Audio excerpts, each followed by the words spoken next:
चलें स्टार्ट करते हैं, देखते हैं। तो लास्ट क्लास में ना हमने कुछ मैजिकल मेथड्स पढ़े थे, याद है? वो स्ट्रिंग, ऐड, सब्ट्रैक्ट, मल्टीप्लाई, और एक मैंने घर से दिया था, वो किया हुआ वो, ठीक है। तो उसको डिस्कस करूं मैं या आगे चले जाऊँ नेक्स्ट पे? डिस्कस करूं?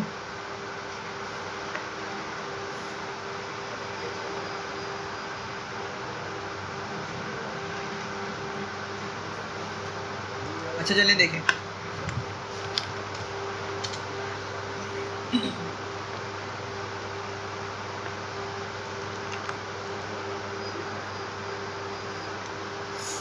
सही है भाई। तो क्या देखा था हमने कि ये जो डबल अंडरस्कोर से स्टार्ट होते हैं ना मेथड्स, ये मैजिकल मेथड्स होते हैं। और ये मैजिकल मेथड इस वजह से हैं क्योंकि हर कोई ना एक अलग एक्शन पर ट्रिगर हो रहा होता है, किसी ना किसी एक्शन पर ट्रिगर हो रहे होते हैं, और जो एक्शन है वो हर किसी का अलग अलग होता है। सही है। जैसे हमने देखा था, अगर मैं स्ट्रिंग का जो मैजिकल मेथड अगर ये यूज़ करता हूँ तो ये कब ट्रिगर होगा? जब मैं प्रिंट करवा रहा हूँ, जब मैं अपने ऑब्जेक्ट को बनाऊँगा इस तरीके से, ठीक है। और जब मैं प्रिंट कर रहा हूँ तो उस टाइम पे खुद से कौन सा मेथड कॉल हो जाएगा? स्ट्रिंग का। ये उसकी मैजिक पावर है। अच्छा, ऐड का मेथड कब चलेगा? ऐड मेथड जब चलेगा जब मैं दो ऑब्जेक्ट्स को मतलब जैसे मैंने लेट से F1 बनाया और मैंने F2 बनाया, और फिर मैंने क्या किया, ये मेरे दो ऑब्जेक्ट्स बन गए ना भाई, F1 F2। अगर मैं अब इनको प्लस करता हूँ, ठीक है, तो प्लस करने पर खुद ब खुद, सिर्फ प्लस करने पर, ठीक है, अगर मैं सिर्फ इतना अंदर वाला पार्ट लिखूँगा F1 प्लस F2, तो इतनी चीज़ एग्जीक्यूट करने पे खुद ब खुद हमारा ऐड वाला मेथड खुद ब खुद ट्रिगर हो जाएगा, खुद ब खुद चल पड़ेगा। सही है। तो ये इनकी मैजिकल पावर है। अच्छा, लास्ट हमने देखा था कि ट्रू डिव होता है, लेकिन इसकी लॉजिक नहीं लिखी थी। लॉजिक हमने इसकी लेकिन समझ ली थी किस तरह से काम करेगा, याद है ना? समझी थी ना हमने? तो क्या होना चाहिए? अगर मैं लिखता हूँ numerator equals to self n1 divide by other n2, self dot n1 multiply by, मैंने से डिवाइड होगा ना, मल्टीप्लिकेशन करना है ना? नहीं वो करना है, डिवीजन करना है ना? डिवाइड होगा, डिवाइड करना है ना, डिवीजन करना था ना हमारा। एक मिनट दोबारा से देख लेते हैं इसको। अच्छा देखें क्या था, लेट से 5/7 और डिवाइड करना हमने इसको 2/11 से। सही है। तो ये डिवीजन किस में चेंज हो जाएगा? हमारा मल्टीप्लाई में चेंज हो जाएगा, तो हो जाएगा 5/7 मल्टीप्लाई 11/2। सही है। तो अब सिंपल 5 11 से मल्टीप्लाई हो जाएगा और 7 किससे मल्टीप्लाई हो जाएगा? 2 से। अच्छा, लेकिन हमने बात की थी, हम ये रेसिप्रोकल वाला ना, ये तो हम खुद से जब कर रहे होते हैं मैनुअली, जब हम इसको रेसिप्रोकल वाला कॉन्सेप्ट अप्लाई करते हैं, लेकिन हम क्या कर सकते हैं, हम डायरेक्ट भी कर सकते हैं। तो अगर आपको कोई दो फ्रैक्शंस डिवाइड करवाने हो तो मैं क्या कर सकता हूँ, 5 को डायरेक्ट अदर के n2 से मल्टीप्लाई करवा सकता हूँ। देखिए ये पूरा फ्रैक्शन को नाम क्या दिया है हमने? सेल्फ का नाम दिया है, ठीक है। ये सेल्फ है और ये पूरा फ्रैक्शन अदर है। तो हमने देखा सिंप्लीफिकेशन के बाद मेरा 5 किससे मल्टीप्लाई हो रहा है? 11 से। इसका मतलब ये हुआ कि मेरा जो सेल्फ डॉट n1 है वो किससे मल्टीप्लाई हो जाएगा? अदर के n2 के साथ। समझ रहे हैं? और सेल्फ का जो n2 है, एग्जैक्टली, सेल्फ का n2 है वो अदर के n1 से मल्टीप्लाई हो जाएगा। समझ रहे हैं? तो ये वाली चीज़ हम लिख रहे हैं डायरेक्ट, ठीक है। ये हम रेसिप्रोकल वाली काम नहीं करेंगे, ये बस समझने की हद तक था। तो क्या लिखा? Self dot n1 times other dot n2, ये मुझे न्यूमरेटर दे देगा, और डिनोमिनेटर के लिए क्या? Self dot n2 times other dot n1। सही है। और एंड में क्या करेंगे? इनको रिटर्न करवा देंगे, रिटर्न। यही चीज़ हमारे पास बिल्कुल एज इट इज कॉपी हो जाएगी, ठीक है। और इस तरीके से क्या हुआ, हमारा ये लास्ट वाला मेथड भी हमने बना लिया। एग्जीक्यूट करते हैं एक मरतबा और ऑब्जेक्ट बनाते हैं। फ्रैक्शन 1 मेरे पास है 2/3, एग्जीक्यूट किया, इसको प्रिंट करेंगे तो 2/3 हमें इस तरह से दिखेगा।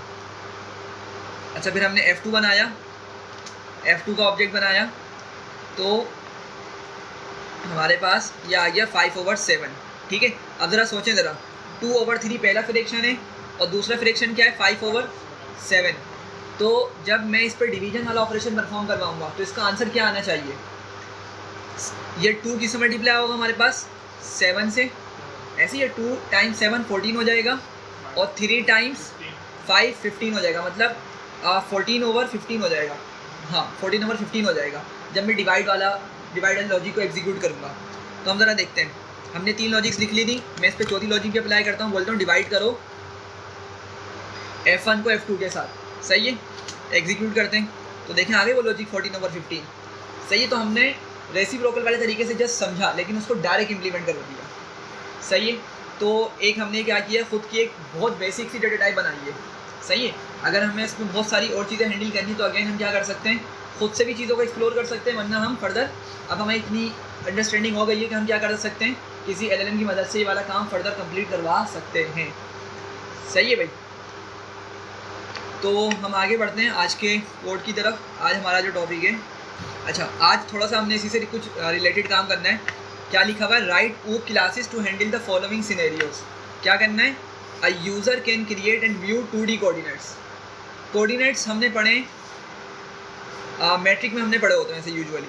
ठीक है, कोऑर्डिनेट्स क्या होते हैं आपको पता है, जैसे लेट से एक ग्राफ है ये मेरा, ठीक है, एक ये जो लाइन है इसको हम बोलते हैं एक्स एक्सिस और ये क्या होती है, ये वाई एक्सिस। अच्छा, एक्स एक्सिस राइट पे क्या होता है, पॉजिटिव होता है, ठीक है, और एक्स एक्सिस यही लेफ्ट पे क्या होता है, नेगेटिव होता है। वाई एक्सिस ऊपर क्या होता है, पॉजिटिव होता है, लेकिन नीचे क्या होता है, वो नेगेटिव होता है। सही है, अब लेट से मेरे पास, अच्छा एक और चीज़, ये क्वाड्रेंट क्या कहलाता है, फर्स्ट क्वाड्रेंट, इसको बोलते हैं सेकंड क्वाड्रेंट। ठीक है, ये थर्ड क्वाड्रेंट, मतलब ये पूरा हिस्सा थर्ड क्वाड्रेंट और ये फोर्थ क्वाड्रेंट। लेट से मेरे पास एक पॉइंट है, वो यहाँ पे कहीं लगा हुआ है, यहाँ पे एक पॉइंट मैंने लोकेट किया हुआ है। सही है, और मुझे क्या करना है, मुझे इसकी एक्स और वाई वैल्यू निकालनी है। तो मैं क्या करूँगा, मैं सबसे पहले एक्स वाले एक्सिस पर आऊँगा, जहाँ पे मेरा पॉइंट है। मैं क्या करूँगा, मैं उस पॉइंट से भी क्या कर सकता हूँ, उन दोनों एक्सिस पे जा सकता हूँ। लेट से अगर मैं पॉइंट से खड़ा होके अगर मैं इस जगह आता हूँ तो मुझे यहाँ पे कोई एक्स की एक वैल्यू मिलेगी और पॉजिटिव वैल्यू मिलेगी। क्योंकि पॉजिटिव है ना, ये यहाँ से इस ओरिजिन से जहाँ पे इंटरसेक्ट कर रहे हैं, यहाँ से राइट तक की वैल्यू सारी की सारी क्या होगी, एक्स की पॉजिटिव होने वाली है। तो अगर मैं यहाँ पर एक्स की वैल्यू रीड करूँगा, पॉजिटिव मिलेगी। और अगर मैं इसी जगह से वाई एक्सिस पर जाऊँ और वाई एक्सिस पर जब मैं जाऊँगा तो मुझे मालूम है कि भाई वाई एक्सिस नीचे क्या है, नेगेटिव है, तो मुझे यहाँ से वाई की वैल्यू क्या मिलने वाली है, नेगेटिव मिलेगी। हम अभी फ़िलहाल कुछ भी रैंडम कंसिडर कर लेते हैं। लेट से जब मैं यहाँ पर पहुँचा तो मुझे एक्स की वैल्यू मिलती है 11 फॉर एग्जाम्पल, कुछ भी हो सकती है लेकिन मैंने कंसिडर कर लिया 11 होगी पॉजिटिव की। लेकिन अच्छा, मैं जब वाई एक्सिस से पहुँचा तो मुझे यहाँ पे मिली लेट से -3 वैल्यू। ठीक है, माइनस होगा ना, नीचे नीचे क्या होगा, माइनस होगा, तो मैंने एक रैंडम नंबर कंसिडर कर लिया, -3 उसको बोल दिया। ठीक है, अच्छा अब अगर आपको याद हो हम इन कोऑर्डिनेट्स को किस तरह लिखा करते थे, इन कोऑर्डिनेट्स को लिखने का एक मखसूस तरीका था। हाँ, ब्रैकेट से बना के लिखते थे, बिल्कुल याद होगा कि इस तरीके से हम क्या लिखते थे, ब्रैकेट बनाते थे, फिर पहले एक्स लिखते थे, कोमा लगा के वाई लिखा करते थे, तो ब्रैकेट बंद कर दिया करते थे। ठीक है, तो ये हमारे ग्राफ के पॉइंट्स हुआ करते थे। हमें समटाइम्स पॉइंट्स दे दिए जाते थे, हम क्या करते थे, उन पॉइंट्स की मदद से पॉइंट्स को लोकेट करते थे, हाँ प्लॉट करते थे। ठीक है, बारी बारी पॉइंट्स को लोकेट करते थे, फिर जो भी कर्व बनता था उसको हम लाइन की मदद से कनेक्ट कर दिया करते थे। तो हमने क्या करना है, हमारा ये कोऑर्डिनेट किस तरह दिखने वाला है, 11, -3। ये हमारा ये जो पॉइंट है ना, इसको हम इस तरीके से शो करेंगे, 11, -3। ठीक है, तो ये सारी कोऑर्डिनेट ज्योमेट्री का पार्ट है। कोऑर्डिनेट ज्योमेट्री, या आप इसको अगर पीछे ले जाए तो ये हमने ग्राफ का एक हमारा चैप्टर हुआ करता था मैट्रिक के अंदर, हम उसमें ग्राफ बनाया करते थे, ग्राफ बुक के अंदर प्रॉपर है, तो ये वो वाला चैप्टर है हमारा। सही है, तो अब क्या करना है, हमें कुछ उसी से रिलेटेड काम करना है। क्या बोल रहे हैं, अ user can create and view 2D coordinates. User ना क्या कर सके, पहले तो वो कोऑर्डिनेट्स बना सके, क्रिएट कर सके। ठीक है, दूसरा उसको देख भी सके, उसको क्या कर सके, देख भी सके। अच्छा, जब देखने की बात हो रही है तो माइंड में रखें कि हमें क्या करना है, कुछ इस तरीके से उसको दिखाना है, कुछ इस तरीके से हमने ब्रैकेट्स की मदद से उसको उसका आंसर दिखाना है। चलें स्टार्ट करते हैं। क्लास, क्योंकि हम ऑब्जेक्ट ओरिएंटेड के अंदर इसको डील कर रहे हैं तो मुझे क्या करना पड़ेगा, क्लास बनानी पड़ेगी इसकी। तो मैं क्या करूँगा, सबसे पहले मैंने क्लास लिखा, अच्छा क्लास आ गया। क्लास के बाद मैं क्या करूँगा, क्लास का नाम रखूँगा, और क्लास का नाम यहाँ पे क्या रखूँ मैं, 2D कोऑर्डिनेट भी रख सकते हैं, पॉइंट भी रख सकते हैं। ठीक है, जो भी आपको सूटेबल हो। तो चलिए हम 2D रख लेते हैं फिलहाल। अच्छा, नंबर से स्टार्ट नहीं होगा क्लास का नाम, सही है ना, नंबर से स्टार्ट नहीं हो सकता, वेरिएबल वाला रूल अप्लाई होगा। मैं यहाँ पे लिख लेता हूँ सिंपल कोऑर्डिनेट लिख लेता हूँ।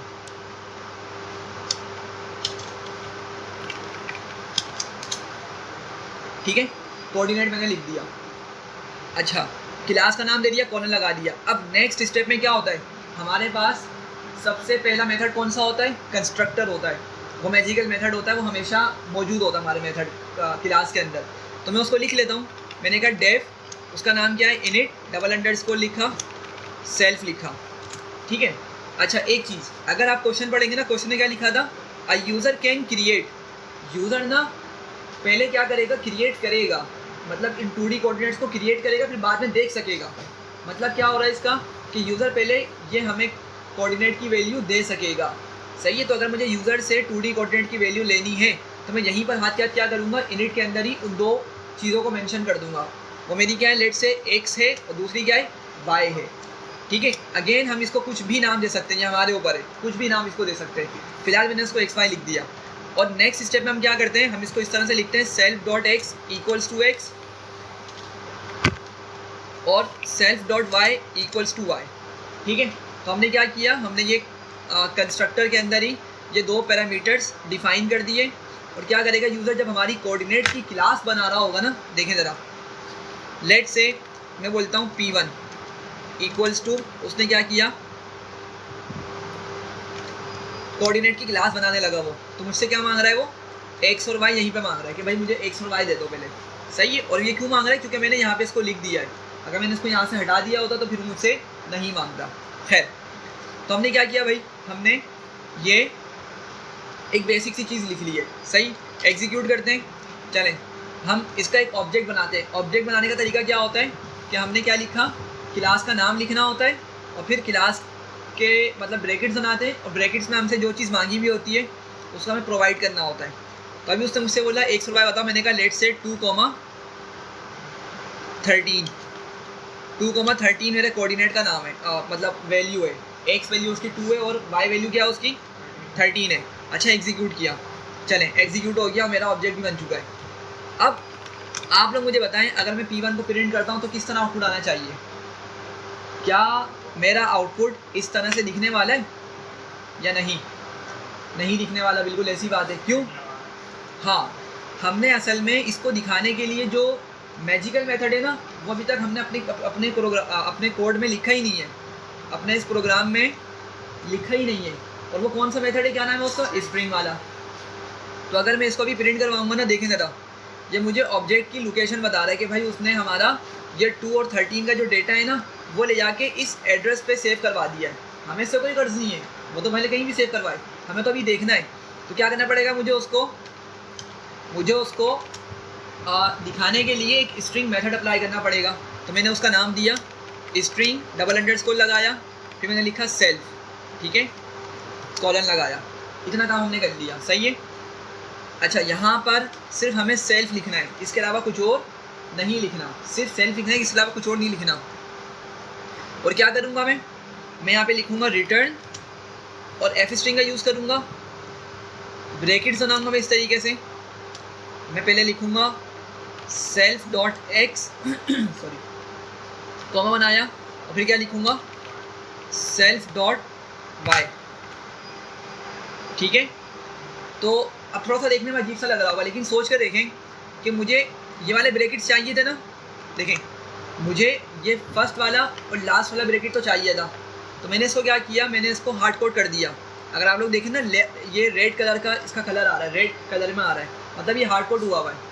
फिर पहले मैंने क्या पास किया, मैंने कहा पहले मेरी एक्स की वैल्यू लेकर आ जाओ, तो वो एक्स की वैल्यू लेकर आ गया, और मैंने उसको ये डिक्शनरी वाले ब्रैकेट से बंद कर दिया। सही है, ताकि ये एक्चुअल डेटा लेकर आए। और फिर सिमिलरली कॉमा लगाया, क्योंकि मेरे पास यहाँ पे कॉमा मौजूद है, कॉमा मैंने हार्ड कोड किया ब्रैकेट से बाहर निकल के। सही है। और फिर मैंने दोबारा ब्रैकेट बना के यहाँ पे सेल्फ डॉट वाई को लिख दिया। ठीक है। चले एग्जीक्यूट करते हैं इसको, फिर से इसको एग्जीक्यूट किया, और अब की मरतबा जब मैं इसको प्रिंट करूँगा तो देख रहे हैं अब मुझे क्या कर रहा है, मेरे डिज़ायर्ड पैटर्न के अंदर मेरा आउटपुट शो करवा रहा है। सही है, यहाँ तक क्लियर है। तो हमारा एक पॉइंट हो गया। सेकेंड पॉइंट क्या है, a user can find out distance between two coordinates. अब देखें एक बात समझे, लेट से मेरा एक पॉइंट यहाँ पर था, ठीक है, दूसरा पॉइंट कहीं यहाँ पर था, दूसरा पॉइंट लेट से यहाँ पे लोकेट हुआ हुआ है। अब मुझे क्या करना है, मुझे इस पॉइंट से इस पॉइंट तक का डिस्टेंस निकालना है, ठीक है। ये लाइन बन जाएगी ना हमारी लाइन हमेशा मिनिमम 2 पॉइंट से बनती है, एक पॉइंट वहाँ पर, एक पॉइंट यहाँ पर है। तो ये जो डिस्टेंस बन रहा है मुझे ये कैलकुलेट करना है, समझ रहे हैं। तो इसके लिए हमारे पास एक सिंपल मेथड अप्लाई करेंगे हम इस पर, सिंपल मेथड बिल्कुल, ठीक है, कोई मैजिकल मेथड नहीं होगा। पहले इसका एक फार्मूला होता है कैलकुलेट करने के लिए डिस्टेंस को, हम पहले वो देखते हैं। वो डिस्टेंस का फार्मूला क्या होता है माइंड में किसी के? हाँ एग्जैक्टली, स्क्वायर रूट के अंदर आता है और ब्रैकेट में क्या आता है, x2 - x1 का whole square plus y2 - y1 का होल स्क्वायर। पहले एक मरतबा दिखा देता हूँ आपको।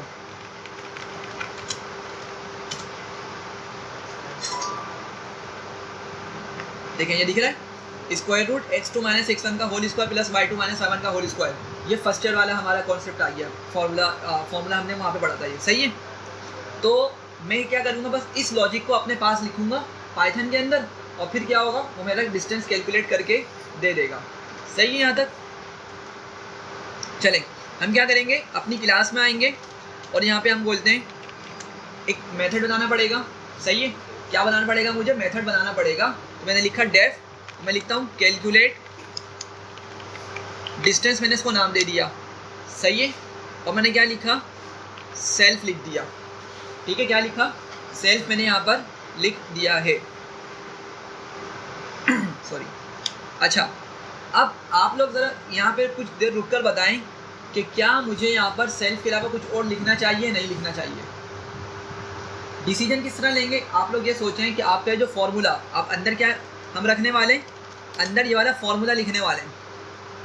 तो ये फार्मूला क्या सिर्फ एक पॉइंट की मदद से चल जाएगा या एक पॉइंट से ज़्यादा पर काम करेगा? एटलीस्ट 2 पॉइंट हमें चाहिए, सही है, 2 पॉइंट हमें चाहिए इसके अंदर। तो मुझे मतलब यहाँ पर सेल्फ के साथ कुछ और भी लिखना पड़ेगा ताकि मुझे उसमें डेटा मिल सके, समझ रहे हैं, जिससे हमने ऊपर बात की थी। तो लेट से मैं यहाँ पर इसको लिख देता हूँ, सेकंड बोल देता हूँ इसको मैं, ठीक है। सेकंड बोल रहे हैं, कुछ और आप नाम दे रहे हैं इसको, पॉइंट बोलते हैं, कुछ भी, ठीक है भाई। चलें, अच्छा अब हमें क्या करना है, हमने ना ये सबसे पहले अंदर वाली चीज़ इंप्लीमेंट करनी है। ये अंदर वाला जो पार्ट है ना, अभी स्क्वायर रूट को भूल जाए फिलहाल, अंदर वाले पार्ट को हम देख रहे हैं। तो लेट से क्या लिखा हमारे पास, x2 - x1 का होल स्क्वायर लिखा हुआ है। मुझे ये वाली चीज़ इंप्लीमेंट करनी है। तो क्या करना पड़ेगा मुझे इसके लिए, अच्छा इस चीज़ को ना आप लोग एक मरतबा जल्दी से देख लें, ये चीज़ आपके माइंड में अच्छे से पता होनी चाहिए आपको। लेट से मैंने P1 लिखा, P1 डॉट कैलकुलेट डिस्टेंस, सही है। ब्रैकेट बनाया, मुझसे क्या बोल रहा है, सेकंड पॉइंट भी बताओ। एक बात समझिएगा ज़रा, ये जो सेल्फ है, इस सेल्फ में डेटा कहाँ से आएगा? P1 से। हाँ एग्जैक्टली, बस ये पॉइंट मुझे समझाना था, हमने इसको डिस्कस किया था ना। तो ये जो सेल्फ में डेटा आएगा वो P1 से आएगा, सही है। मतलब मुझे सिर्फ इस ब्रैकेट के अंदर ना एक और पॉइंट पास करना है, और वो पॉइंट जो पास करूँगा, उस पॉइंट का डेटा जो पास करूँगा, वो डेटा मुझे कहाँ मिलेगा, सेकंड के अंदर मुझे डेटा मिलेगा। समझ रहे हैं इस बात को? बिल्कुल, ये वाली बात मुझे आपको क्लियर करवानी थी, ठीक है। अच्छा मैं आगे बढ़ा, अब मैंने वो फॉर्मूला इंप्लीमेंट करना है, ठीक है। सबसे पहले स्क्वायर, ये मतलब ब्रैकेट्स आ जाएंगे मेरे पास, सही है। ये ब्रैकेट्स है ना, मैंने ये ब्रैकेट्स लगा लिए। अच्छा मुझे लिखना है x2 - x1 का होल स्क्वायर, सही है। अब आप लोग ये समझें, लेट से मेरे पास एक पॉइंट है 2,9 और दूसरा पॉइंट है 5,7, ये 2 पॉइंट्स हैं मेरे पास, सही है। अच्छा ये पॉइंट, इसको लेट से हमने बोल दिया सेल्फ, ठीक है, और इसको हमने क्या बोल दिया, इसको हमने सेकंड बोल दिया, सही है। शॉर्टकट में इसको मैं सेक लिख रहा हूँ, मैंने इसको सेकंड बोल दिया। अब ज़रा सोच कर बताएं, ये जो 2 है, इसको मैं क्या किस तरह से गेट करूँगा, सेल्फ डॉट एक्स करके ना, सेल्फ डॉट एक्स। तो अगर मैं सेल्फ डॉट एक्स लिखता हूँ, मैंने एस डॉट एक्स लिख दिया, तो मुझे क्या डेटा मिल रहा होगा, 2 मिलेगा। सिमिलरली अगर मैंने एस डॉट वाई मतलब सेल्फ डॉट वाई लिखा तो मुझे 9 मिलेगा। सिमिलरली अगर मैंने सेकंड डॉट एक्स लिखा तो क्या मिलेगा मुझे, 5। और अगर मैंने लिखा सेकंड डॉट वाई तो मुझे क्या मिलेगा 7 मिलेगा। समझ रहे हैं बात को? अच्छा ये एक बात हो गई। तो हमने करना क्या है, हमें लिखना है सिर्फ अभी सबसे पहले x वाली वैल्यूज़ को लिखना है, x2 माइनस x1 का होल स्क्वायर। सही है। तो आपकी मर्ज़ी कि भाई आप इसको x1 कंसीडर करें, इसको x2 कंसीडर करें। लेट से मैंने इसको x1 x2 इसको रख दिया, या इसका वाइस वर्सा, आप इसको x2 रखें या इसको x1 रखें, काम सेम तरीके से करने वाला है, कोई आंसर में फ़र्क नहीं आएगा। ठीक है, कोई आंसर में फ़र्क नहीं आएगा। मैं इसको और क्लियर करता हूँ, मैं आगे जाके इसको थोड़ा सा और क्लियर करता हूँ। पहले मुझे ये बताएं कि मेरी बात समझ आ रही है कि मैं भले पहले वाले पॉइंट को x1 बोलूँ और दूसरे वाले को क्या बोलूँ, x2 बोलूँ, या इसका वाइस वर्सा करूँ, पहले वाले को x2 बोल दूँ, फर्स्ट वाले को x1 बोल दूँ।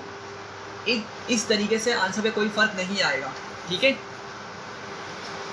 तो आप लोग मुझे बताएं सबसे पहले मैं क्या लिखूँ, सेल्फ डॉट एक्स लिखूँ यहाँ पर या सेकंड डॉट एक्स लिखूँ, मर्जी है, कुछ भी लिख सकते हैं। ठीक है, हम एक काम करते हैं बल्कि दोनों ही तरीके लिखते हैं, हम दोनों ही चीज़ें लिखते हैं। सही है, उसके बाद फिर हम देखते हैं।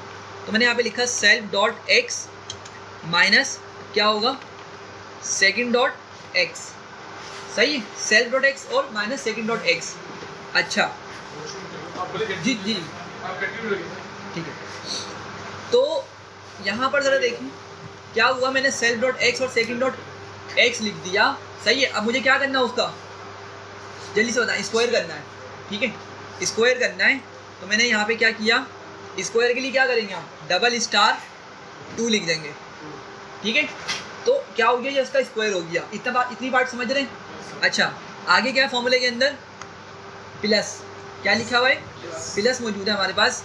मैंने क्या लिखा, प्लस लिखा और फिर दोबारा से ब्रैकेट बनाया। अब इस ब्रैकेट में क्या लिखना है हमें, y2 माइनस y1 का होल स्क्वायर। ठीक है, अच्छा अब एक बात याद रखिएगा, हमने सेल्फ डॉट एक्स लिखा ना पहले, फिर सेकंड डॉट एक्स लिखा, तो मैं यहाँ पर भी क्या करूँगा, पहले सेल्फ डॉट वाई का यूज़ करूँगा। अब ये थोड़ा सा कंपलसरी है। ठीक है, ये सीक्वेंस में चलना होगा हमें, क्योंकि अगर मैं इस वाले पॉइंट को x1 बोल रहा हूँ ना, तो मेरा y1 भी क्या होगा भाई, फिर ये y1 भी फिर मेरा यही होगा। मैं इसको फिर उल्टा नहीं कर सकता, मैं मतलब ये नहीं बोल सकता कि मेरे पास x1 जो है वो 2 है, x1 कितना है 2 है, लेकिन y1 क्या है, y1 7 है। नहीं, ऐसा नहीं हो सकता। फिर अगर मैंने पहले वाले को कंसीडर कर लिया तो वही मेरा x1 और y1 होगा। तो इसीलिए मैं यहाँ पर फिर लाजमी क्या लिखूँगा, सेल्फ डॉट y और माइनस क्या लिखूँगा, सेकंड डॉट y लिखूँगा। यहाँ तक क्लियर हो रही है बात? और फिर क्या किया, डबल स्टार लगा के मैंने 2 लिख दिया। तो ज़रा देखिए जल्दी से, सेकंड वाला पार्ट कंप्लीट हो गया, y2 माइनस y1 का होल स्क्वायर। यहाँ तक क्लियर है? अच्छा, लेकिन हमारे पास अभी स्क्वायर ब्रैकेट लगाना बाकी है। सही है। अच्छा एक वैसे आप लोगों को ये चीज़ पता होगी, लेकिन एक जल्दी से एक रिकैप कर लेते हैं। देखें, लेट से मेरे पास ना एक स्क्वायर रूट ऑफ एक्स लिखा हुआ है। ठीक है, स्क्वायर रूट ऑफ एक्स है, तो क्या मैं इस स्क्वायर रूट ऑफ एक्स को किसी और तरीके से लिख सकता हूँ? इसको लिखने का और तरीका क्या हो सकता है? हाँ एग्जैक्टली, बिल्कुल। क्या होगा, मैं x लिखूंगा और इसकी पावर क्या लिख दूंगा, 1/2 लिख दूंगा। ठीक है, ये बात याद रखिएगा। हमारे पास यहाँ पे इसको हम क्या बोलते हैं, इस सिंबल का नाम क्या है, स्क्वायर रूट। एक हमारे पास क्यूब रूट भी होता है इस तरीके से, लेकिन वहाँ पे 3 लिखा हुआ होता है। जब भी हम क्यूब रूट की बात कर रहे होंगे ना, तो हमें वहाँ पे 3 लाजमी देखने को मिलेगा। अगर स्क्वायर रूट की बात कर रहे हैं तो यहाँ पे क्या लिखा होगा, 2, लेकिन वो लिखा नहीं जाता। सही है। तो अगर मैं इस क्यूब रूट ऑफ एक्स को दूसरे तरीके से लिखना चाहूँ तो ज़रा सोच के बताएं क्या तरीका होना चाहिए इसको लिखने का। एक्स की पावर 1/3। सही है भाई। तो पॉइंट समझाने का क्या है कि आपके पास जो भी रूट होता है ना, जो भी रूट है, भले वो स्क्वायर है या क्यूब है, हम क्या करते हैं उसको पावर में बनाते हैं वो और 1 करके उसकी वैल्यू को लिख देते हैं। सही है। अब एक और चीज़, अगर मेरे पास लेट से यहाँ पे पावर 4 मौजूद है, 4th रूट है और y का, तो क्या करूँगा मैं, इसको दूसरा तरीका मेरे पास लिखने का क्या होगा, इसको मैं y लिखूँ, हाँ पावर मैं सबसे पहले 1 लिख दूंगा और डिवाइड का साइन बना के जो भी यहाँ पे वैल्यू लिखी हुई होगी ना उसको लिख दूंगा, 4 आ जाएगी। समझ रहे हैं बात को मेरी? अच्छा अब एक और बात बताएं, अगर मैं 1/2 को डिवाइड करता हूँ तो मेरे पास आंसर क्या आएगा? अगर मैं 1/2 को डिवाइड करता हूँ तो आंसर क्या आएगा, 0.5 0.5 हो जाएगा। ठीक है, तो मैं क्या बोलना चाह रहा हूँ, मैं स्क्वायर रूट को किस तरह से लिखूँगा? देखें, स्क्वायर रूट मेरे पास दोनों अंदर वाले ब्रैकेट से मौजूद है ना, तो मैं क्या करूँगा, सबसे पहले तो मैं इस पूरी चीज़ को एक और ब्रैकेट में बंद कर दूँगा इस तरीके से, सही है। और मैं क्या करूँगा, मैं इसकी पावर बनाऊँगा, किसको, मैं 0.5 भी लिख सकता हूँ, और अगर आप लोग चाह रहे हैं तो इसको लिख दें 1/2। समझ रहे हैं? एक तरीका ये हो सकता है स्क्वायर रूट को लिखने का, सही है। और तरीके भी हो सकते हैं, लेकिन सबसे सिंपलेस्ट वाला तरीका यही है, ठीक है। तो आपने क्या किया, उसको इस तरीके से हैंडल कर लिया। तो ये बात क्लियर है किस तरीके से हमने स्क्वायर रूट को लिखा। आपकी मर्जी 1/2 लिखें या डबल स्टार करके 0.5 कर दें, आपकी मर्जी, ठीक है। अच्छा, लेकिन हम क्या करेंगे, हम रिटर्न करेंगे। क्या करेंगे, इस आंसर को रिटर्न करेंगे ताकि हम बाहर इसका आंसर देख सकें। तो मैंने यहाँ पे लिख दिया रिटर्न, सही है। तो हमारा क्या हुआ, हमारा सेकंड पॉइंट कंप्लीट हो गया। इसने क्या कहा था कि अ user can find out the distance between two coordinates, वो दो कोऑर्डिनेट्स के दरमियान डिस्टेंस को निकाल सके। चले हम इसको ज़रा एग्जीक्यूट करके देखते हैं। सॉरी, नहीं, देखिए वो एफ जो है ना, ये असल में उस टाइम पे यूज़ करते हैं जब हमने किसी चीज़ को डिस्प्ले करवाना हो। मैं यहाँ पे डायरेक्ट, मेरा आंसर क्या आने वाला है, मेरा आंसर एक नंबर आएगा, फ्लोट होगा वो नंबर, और वो नंबर एक ही होगा, समझ रहे हैं। तो उसको मुझे किसी स्पेसिफिक फॉर्मेट में नहीं दिखाना, समझिएगा बात को।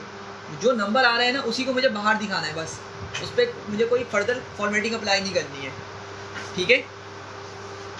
तो क्या करते हैं, हम दोबारा से ऑब्जेक्ट बनाएंगे, सही है। दोबारा से हमने इसको प्रिंट कर लिया लेट से, और अब की मरतबा मैं क्या करता हूँ, p1 डॉट कैलकुलेट डिस्टेंस को कॉल करता हूँ, ठीक है। तो ज़रा आप सोच के बताएं, ये काम करेगा या नहीं करेगा। अब ये मेरा मेथड काम करेगा या नहीं करेगा, सोच लें दोबारा से जी। देखिए बात को समझें, मेरे पास, हाँ P2 तो मैंने बनाया नहीं है ना, तो सेकंड में डेटा कहाँ से आएगा, हालांकि मैं सेकंड को अंदर यूज़ कर रहा हूँ, ठीक है। तो मुझे एक और बिल्कुल एरर देगा। देखें मैं इसको चला के भी दिखाता हूँ।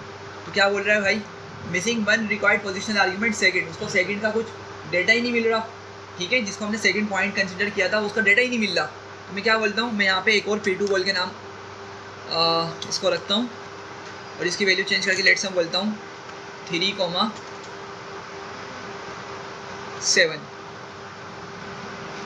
सही है। तो हमने क्या किया, ये दो कोऑर्डिनेट्स हमने बना लिए, और मैं इसको एग्जीक्यूट करता हूँ, और मैं इसके अंदर क्या लिखूँगा, P2 लिख दूँगा, सही है। P2 मैंने लिख दिया। ज़रा करते हैं इसको एग्जीक्यूट, तो कितना डिस्टेंस दिखा रहा है हमें, 18.5 दिखा रहा है, सही है। अगर आप इसको मैनुअली भी कैलकुलेट करेंगे ना, इन दो पॉइंट्स के दरमियान डिस्टेंस को कैलकुलेट करेंगे, तो आपको जब भी क्या मिलेगा, आपको यही 18.5 मिलने वाला है। तो थोड़ी सी समझ आए किस तरीके से हमने ये हमारे पास ना, इसको हम क्या बोलते हैं, अलजेब्राइक एक्सप्रेशन। हमने पढ़ा था, एक्सप्रेशंस होती थी हमारे पास अलजेब्रा के अंदर, और बड़ी मुश्किल से होती थी। स्क्वायर ब्रैकेट आ रहा है, फिर उसमें राउंड ब्रैकेट्स आ रहे हैं, फिर कर्ली ब्रैकेट्स आ रहे हैं, उसको हम सॉल्व किया करते थे, ठीक है। तो आपके पास वो इस तरीके से यहाँ पे आप उसके एक्सप्रेशन को ईजीली लिख सकते हैं, ठीक है भाई। तो हमारा ये सेकंड पॉइंट भी कंप्लीट हो गया। थर्ड पॉइंट देखें, अ user can find the distance of a coordinate from origin. अब क्या है कि भाई लेट्स से कि उसके पास वो पॉइंट तो मौजूद है, लेकिन उस पॉइंट का डिस्टेंस निकालना है कहाँ से, ओरिजिन से। ओरिजिन ये जगह होती है हमारी, ये जो इंटरसेक्शन पॉइंट है ना, ये ओरिजिन होता है। तो लेट्स से कि भाई एक पॉइंट है वो यहाँ पर कहीं लोकेट हुआ हुआ, यहाँ पर कहीं लगा हुआ है। तो मुझे क्या करना है, इस जगह से यहाँ तक का डिस्टेंस निकालना है, ओरिजिन से यहाँ तक का डिस्टेंस निकालना है, सही है। अच्छा, डिस्टेंस निकालने वाला काम अभी हमने किया है, लेकिन हमने किस तरह किया, वो दो पॉइंट्स के दरमियान का किया है। तो हम उसी चीज़ को यूज़ करेंगे अपने इस वाली थर्ड वाले पॉइंट को करने के लिए। बता दूँ किस तरीके से करेंगे। देखें क्या करूँगा मैं एक और मेथड बनाऊँगा सबसे पहले तो, ठीक है।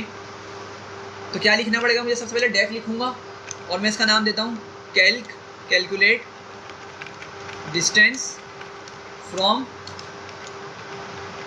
ओरिजिन।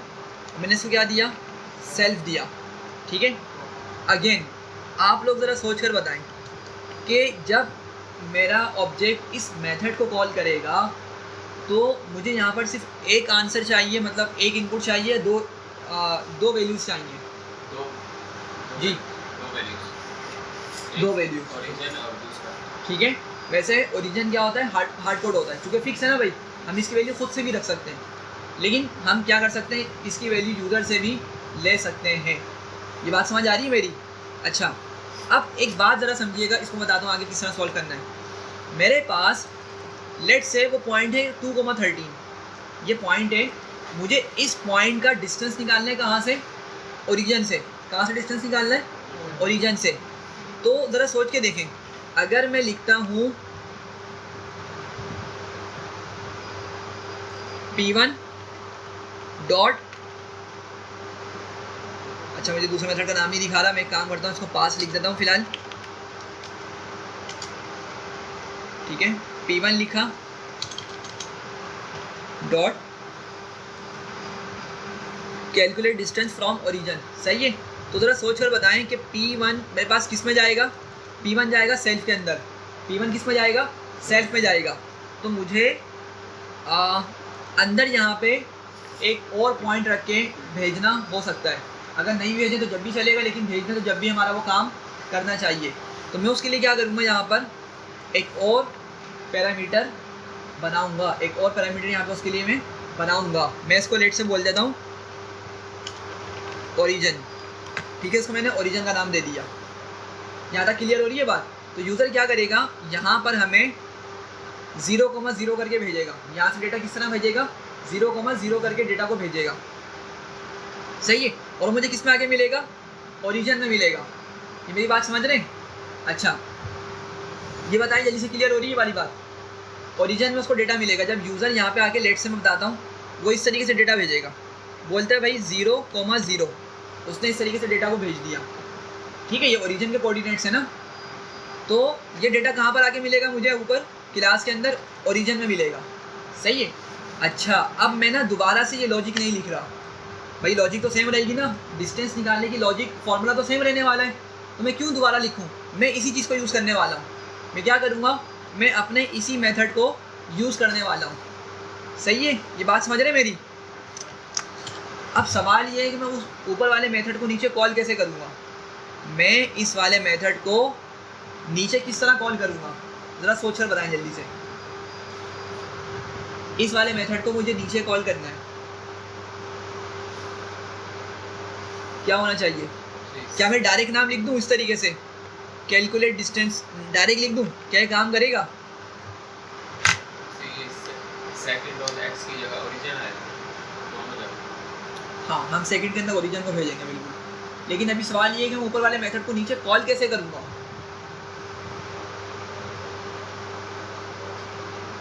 जी अच्छा, देखें ये बात समझें।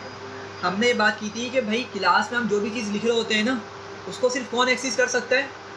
उसका ऑब्जेक्ट। क्लास के बाहर की बात हो रही है तो उसका सिर्फ कौन एक्सेस कर सकता है? ऑब्जेक्ट। लेकिन क्लास के अंदर वही ऑब्जेक्ट क्या बन जाता है? सेल्फ। क्या बन जाता है? सेल्फ। तो अगर मैं यहाँ पे लिखता हूँ, चले मैंने लिखा कैलकुलेट डिस्टेंस, ठीक है। आप देखेंगे यहाँ पे मैंने ब्रैकेट बनाया, तो मुझे यहाँ पे एरर दिखा, भाई एरर नहीं दिखा रहा है, वैसे ये एरर दिखाएगा, ये अंडरलाइन ले आता है, ठीक है।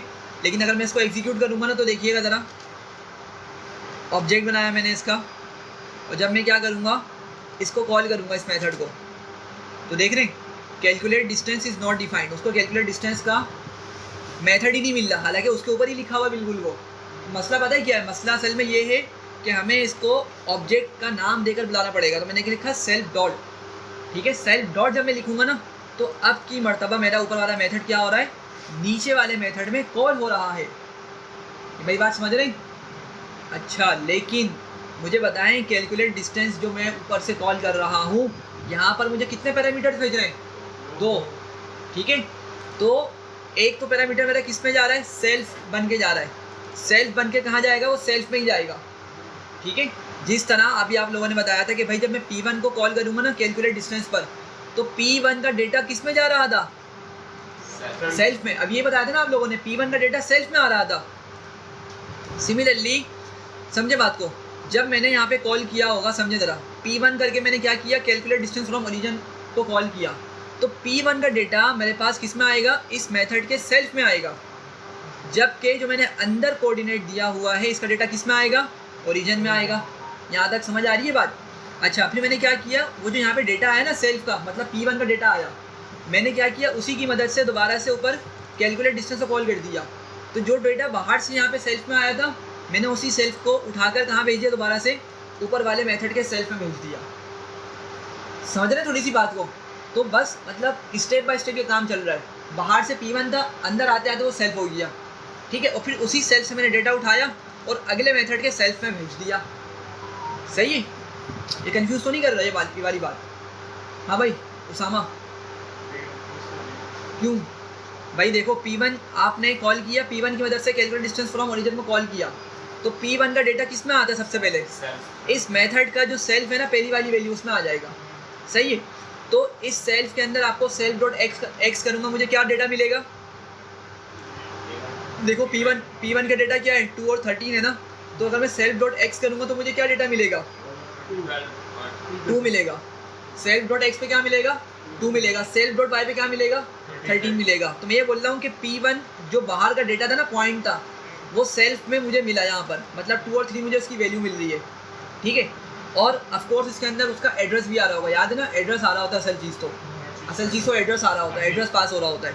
मैंने क्या किया, मैंने उस एड्रेस को रेफरेंस बनाते हुए क्या बोला कि क्या करो, मेरे ऊपर वाले मेथड को कॉल करो, कैलकुलेट डिस्टेंस, ठीक है।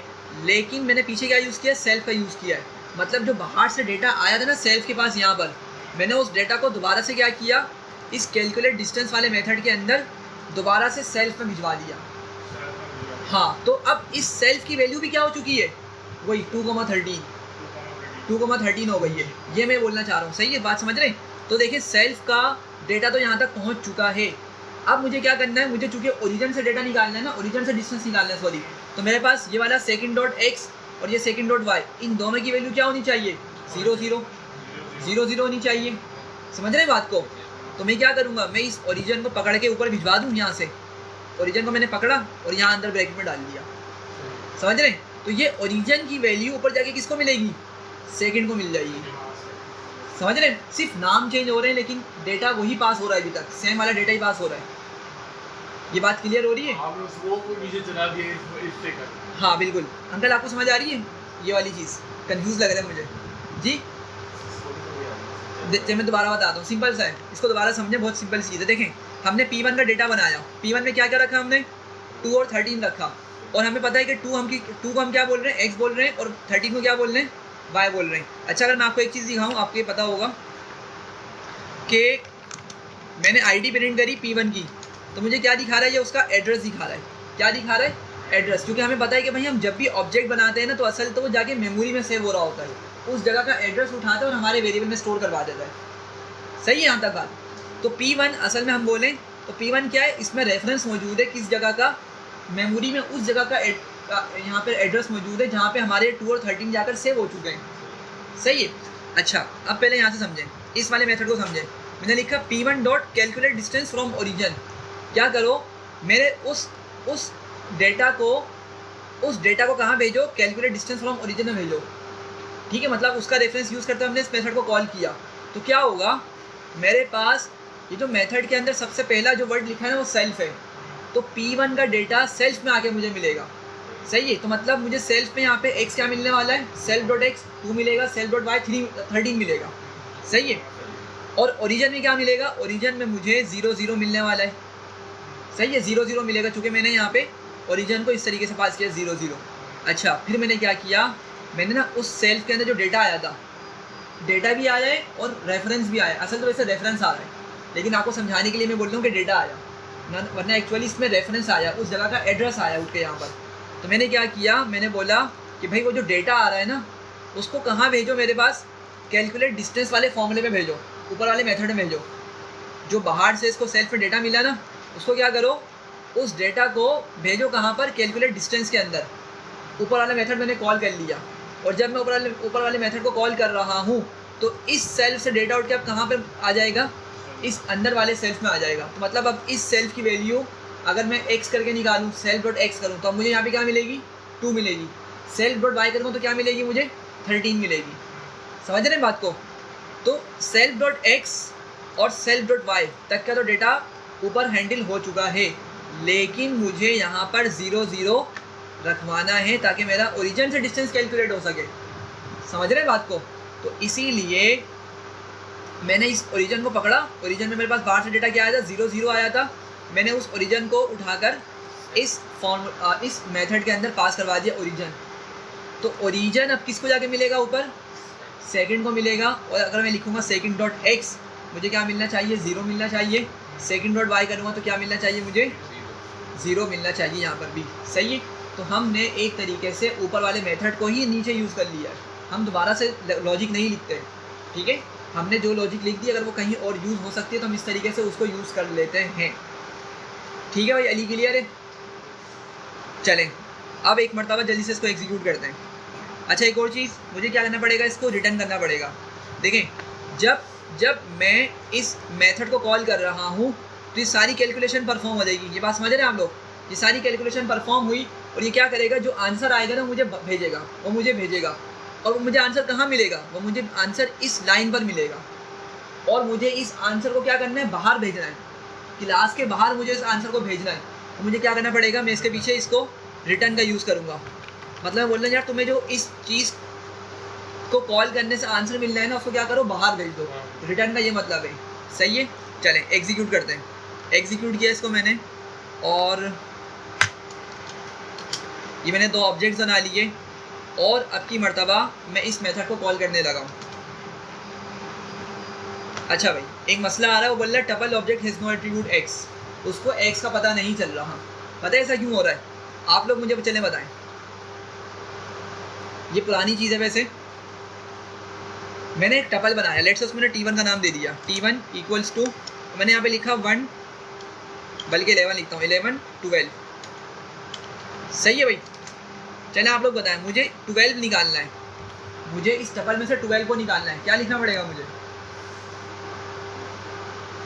जी, इस टपल में से 12 निकालना है जी। Self dot Y. अच्छा देखें, एक बात समझिएगा, ये टपल ना इंडेक्सिंग साइजिंग पे काम करती है। स्क्वायर ब्रैकेट वाला हम यहाँ पे कॉन्सेप्ट यूज़ करते हैं, इंडेक्सिंग वाला। तो अगर मैं यहाँ पे मैंने ब्रैकेट बनाया और मैं इसको लिखूंगा 2 नहीं 1, 0 से चलता है ना, 0 से इंडेक्सिंग चलती है, तो मुझे क्या मिलेगा, अब मुझे 12 मिलेगा। समझ रहे बात को। तो हुआ क्या मसला यहाँ पर, वो क्या बोल रहा है, tuple object has no attribute x. समझिएगा बात को।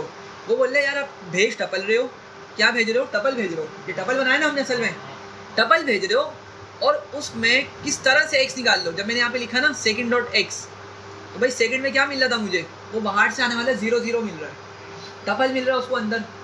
और मैं टपल पे किस तरह से मतलब ये डॉट करके एक्स को कॉल कर रहा हूँ, तो इसलिए मुझे एरर दे रहा है। सही है। तो मुझे क्या करना पड़ेगा, मुझे असल में यहाँ पर इस अपनी क्लास का ऑब्जेक्ट ही बनाकर भेजना पड़ेगा। मैं बताता हूँ क्या बोल रहा हूँ। देखिए मैंने क्या किया, मैंने ना यहाँ पर बाहर आया और मैंने इसी के अंदर क्या बोला, ओरिजिन इक्वल्स टू, क्या नाम है मेरी क्लास का, कोऑर्डिनेट, और मैंने इसमें क्या लिख दिया 0 0। ये समझ रहे, क्योंकि हमने क्या किया हुआ है, अपनी इस क्लास के अंदर एक्स और वाई वाली लॉजिक को हैंडल किया हुआ है। सही है। तो मैंने क्या किया, सबसे पहले मैंने आके ओरिजिन का एक कोऑर्डिनेट बना लिया। सही है। एग्जीक्यूट किया। अब मैं क्या करता हूँ, मैं इस ब्रैकेट के अंदर किसको भेजता हूँ, मैं क्या लिखता हूँ यहाँ पे, ओरिजिन लिखूँगा। मतलब जब मैं ओरिजिन लिख रहा हूँ तो मेरे पास क्या कौन से कोऑर्डिनेट्स जा रहे हैं उठ के, ये 0 0 वाले जा रहे हैं।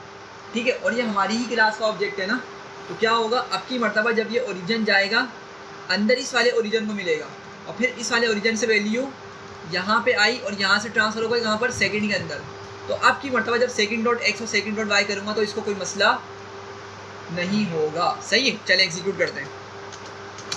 ये मैंने ऑब्जेक्ट बना लिए और मैंने आके क्या किया, डायरेक्ट इस मेथड को एग्जीक्यूट किया।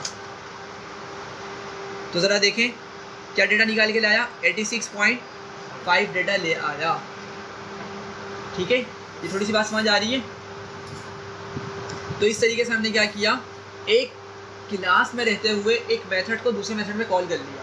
और रियल लाइफ में ये बहुत फ्रीक्वेंटली यूज़ होता है, बहुत फ्रीक्वेंटली। अगर आपने एक लॉजिक लिख दिया ना 100 लाइन की, तो आप उसी लॉजिक को दोबारा से नहीं लिखेंगे। आप क्या करेंगे, अगर आपको वही लॉजिक कहीं और यूज़ करनी है तो क्या करेंगे, आप उस ऊपर वाले मेथड को कॉल कर लोगे। समझ रहे हैं बात को। तो ये हमारा क्या हो गया, थर्ड वाला पॉइंट भी कंप्लीट हो गया। क्या था, a user can find distance of a coordinate from origin.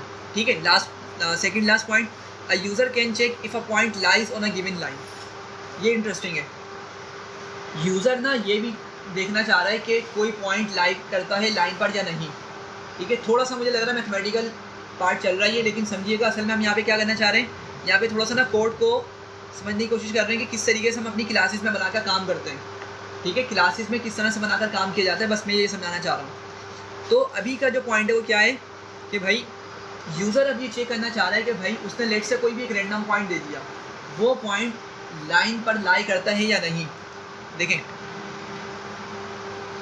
अभी मैंने आपको बताया कि भाई लाइन बनाने के लिए मिनिमम कितने पॉइंट्स चाहिए हमारे पास, 2। लेट से एक पॉइंट यहाँ पर है, एक पॉइंट यहाँ पर है। तो अगर ये 2 पॉइंट्स हैं, मुझे पता चल जाएगा लाइन की डायरेक्शन क्या होने वाली है। तो मैं इसको क्या करूँगा, इस तरह से, सॉरी थोड़ी सी कर्व बन गई है, लेकिन ये लाइन कंसीडर करें तो क्या होगा, ये लाइन बन चुकी है। अब लेकिन बात समझिएगा, ये लाइन ना बहुत सारे पॉइंट्स मिल के बन रही है। अगर आप लोग कंसिडर करें, मैं अगर आपको इस तरीके से डॉटेड करके दिखाऊँ ना, ये बहुत कम फासले पे इस तरह के बहुत सारे डॉट्स होंगे जो आपस में क्या इंटरकनेक्टेड है, एक दूसरे के साथ कनेक्टेड हैं, और कनेक्ट होने के बाद क्या कर रहे हैं, पूरी एक लाइन की फॉर्म में हमें दिख रहे हैं। तो इस लाइन में एक्चुअली बहुत सारे पॉइंट्स मौजूद हैं। ये बात समझ रहे हैं, सिर्फ 2 पॉइंट्स नहीं है, 2 पॉइंट की वजह से हमें पता चल जाता है कि लाइन की डायरेक्शन क्या होने वाली है, लेकिन उस लाइन में पॉइंट्स बहुत सारे होते हैं। अच्छा, अब सवाल ये है, वो बोल रहा है यार बताओ, a user can check if a point lies on a given line, कि लेट से यूज़र ने ना एक लाइन बनाई और वो देखना चाह रहे हैं कि उसने लेट से एक पॉइंट रैंडम निकाल लिया, 3,9 एक पॉइंट उसने निकाला। अब वो चेक करना चाह रहे हैं कि यार ये वाला पॉइंट मेरी इस लाइन पर लाई करता ही नहीं करता। मतलब कहने का ये है, ये लाइन मिल रही है बहुत सारे पॉइंट्स से मिलकर, तो क्या उन पॉइंट्स में से कोई ऐसा पॉइंट है जिसकी ये वाली वैल्यू हो। समझ रहे हैं बात को मेरी? तो सिंपल वर्ड्स में ये बोल रहे हैं कि भाई 3,9 जो पॉइंट है ये मेरी लाइन पर मौजूद है या नहीं, लाई कर रहा है या नहीं। अभी वो यूज़र ये देखना चाह रहा है, सही है। तो इसको देखने का क्या तरीका होता है जी? सर वैसे एक सवाल है, ये लाइन है जी, इस लाइन को तो हमने 3 नंबर तो कुछ दिए ही नहीं ना, कुछ भी नहीं पता। हाँ। क्या पता वो शुरू हो रही हो 12 से 200 में जा रही है, एग्जाम्पल दे रहा हूँ, उसमें हमें तो नहीं पता 300 है, तो हो सकता है 1 से देकर कहीं से जा रही हो।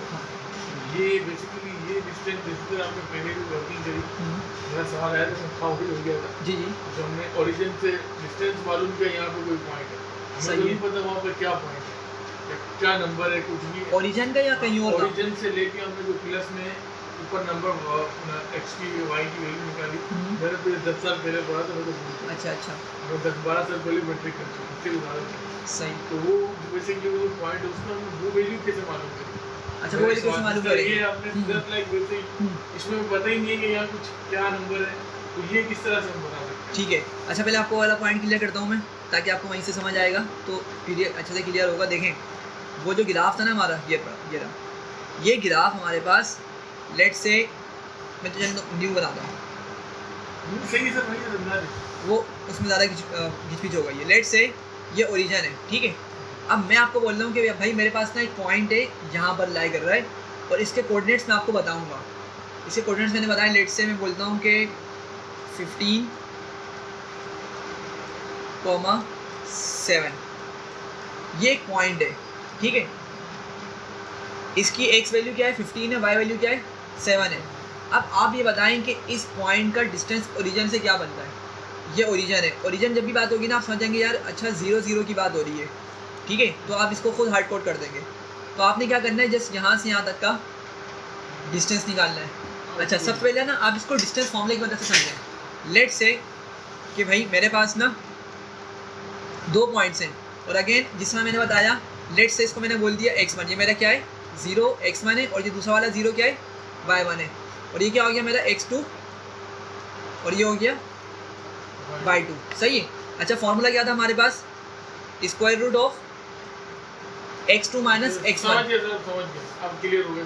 हाँ, समझ रहे इस चीज़ को? तो ये मैं पॉइंट असल में आपको दिया जाएगा। तो आपने इसके बाद हमने कैलकुलेशन करके उसके डिस्टेंस वो मतलब सारी वैल्यूज रखी, बस सिंप्लीफाई किया और आंसर आ गया, ठीक है। अच्छा, ये बात हो गई। अच्छा, अभी जो हमारा केस है वो क्या है कि भाई लेट से कि एक पॉइंट है वो कहीं भी लाई कर सकता है रेंडम, यहाँ पे लेट से वो लाई कर रहा है, तो सॉरी बल्कि ये तो हो गया ना। लेट से हाँ कि हमारे पास ये पॉइंट है, और ग्राफ पे ना हमारी एक लाइन बनी हुई है, कोई रैंडम लाइन है, इस तरह से लाइन है, ठीक है। अच्छा ये पॉइंट ना, इसकी वैल्यू हमें मालूम है, लेट्स से 9,11, ये एक पॉइंट है, ठीक है। आपने ये चेक करना है कि ये जो लाइन बनी हुई ना ग्राफ पे, ये पॉइंट उस लाइन पे लाई करता नहीं करता। अच्छा अब आपका क्वेश्चन बिल्कुल वैलिड है कि भाई लाइन का कुछ डेटा तो मुझे पता हो, मतलब मैं किस पैरामीटर पे चेक करूँगा, किस तरह मैं जज कर सकता हूँ कि यार ये पॉइंट वहाँ पे लाई कर रहा नहीं कर रहा। पॉइंट का डेटा तो हमें मिल गया, पॉइंट की बात तो सही है, लेकिन लाइन में हमारे पास ऐसी क्या चीज़ मौजूद है कि जिसकी वजह से हम ये चेक करेंगे। अच्छा यहाँ पे ना एक मिनट यहाँ पे रुक के समझते हैं एक चीज़ को। देखिए लाइन की ना इक्वेशन होती है, इक्वेशन क्या होती है, लाइन की होती है। वैसे तो ना मैथ के अंदर हर चीज़ की इक्वेशन होती है। लेट से अगर आप इस तरह का एक शेप देखते हैं ना, यू कर्व, इसको पैराबोला बोलते हैं, तो इसकी भी एक इक्वेशन होती है। इसकी जो सबसे सिंपलेस्ट इक्वेशन होती है क्या होती है, y equals to x square. सबसे सिंपलेस्ट इक्वेशन इसकी होती है y equals to x square, ठीक है। अगर कोई सिंपल सी लाइन इस तरह से, तो इसकी भी इक्वेशन होती है। इसकी इक्वेशन होती है हमारे पास, जनरल इक्वेशन बात कर रहा हूँ, y equals to m x plus c, ठीक है। ये सबसे सिंपलेस्ट इक्वेशन होती है, ये बात समझ रहे हैं, y equals to m x plus c. अच्छा ये m क्या है, इसके अंदर m स्लोप होता है कि भाई लाइन का स्लोप कैसा है, बिल्कुल खड़ी लाइन है, टिल्टेड है, तो कितनी टिल्टेड है, ये बिल्कुल हॉरिजॉन्टल है, ये स्लोप बताता है। नॉर्मल जिस तरह बोलते हैं यार इसका स्लोप सही है, स्लोप कम है, जो भी है, तो ये उस चीज़ को बताएगा लाइन का। अच्छा x क्या है, x हमारे पास एक वेरिएबल है जो हम यहाँ पे सब्स्टिट्यूट करेंगे, और c क्या है, कांस्टेंट होता है, c हमेशा एक कांस्टेंट होता है। तो एक लाइन की इक्वेशन ये होती है, एक इक्वेशन और होती है लाइन की, वो क्या होती है, हाँ, a x plus b y plus c equals to 0, एक इक्वेशन ये होती है लाइन की। अच्छा ये जनरल इक्वेशन की बात कर रहा हूँ, हम इसमें भी नंबर खुद रखेंगे, नंबर्स हम खुद से रखने वाले हैं, सही है। तो a x plus b y plus c, इसमें समझे आपके ए बी और सी जो है ना, ए बी सी ये कॉन्स्टेंट्स हैं हमारे, कॉन्स्टेंट मतलब फिक्स नंबर्स हैं। एक्स और वाई ये वेरिएबल्स हैं, इनकी वैल्यू चेंज हो सकती है। अब समझिएगा मेरी बात को, यूज़र आया, यूज़र हमें क्या करेगा, इस ए की, इस बी की और इस सी की वैल्यू हमें प्रोवाइड करेगा, वो हमें इनकी वैल्यूज़ देगा। तो लेट्स से यूज़र ने एक रैंडम वैल्यू दी, उसने कहा लेट्स से ए जो है वो 3 है, ठीक है। तो मैंने ए किया, क्या करा, 3 को रख दिया, आगे कौन मौजूद है उसके, एक्स मौजूद है।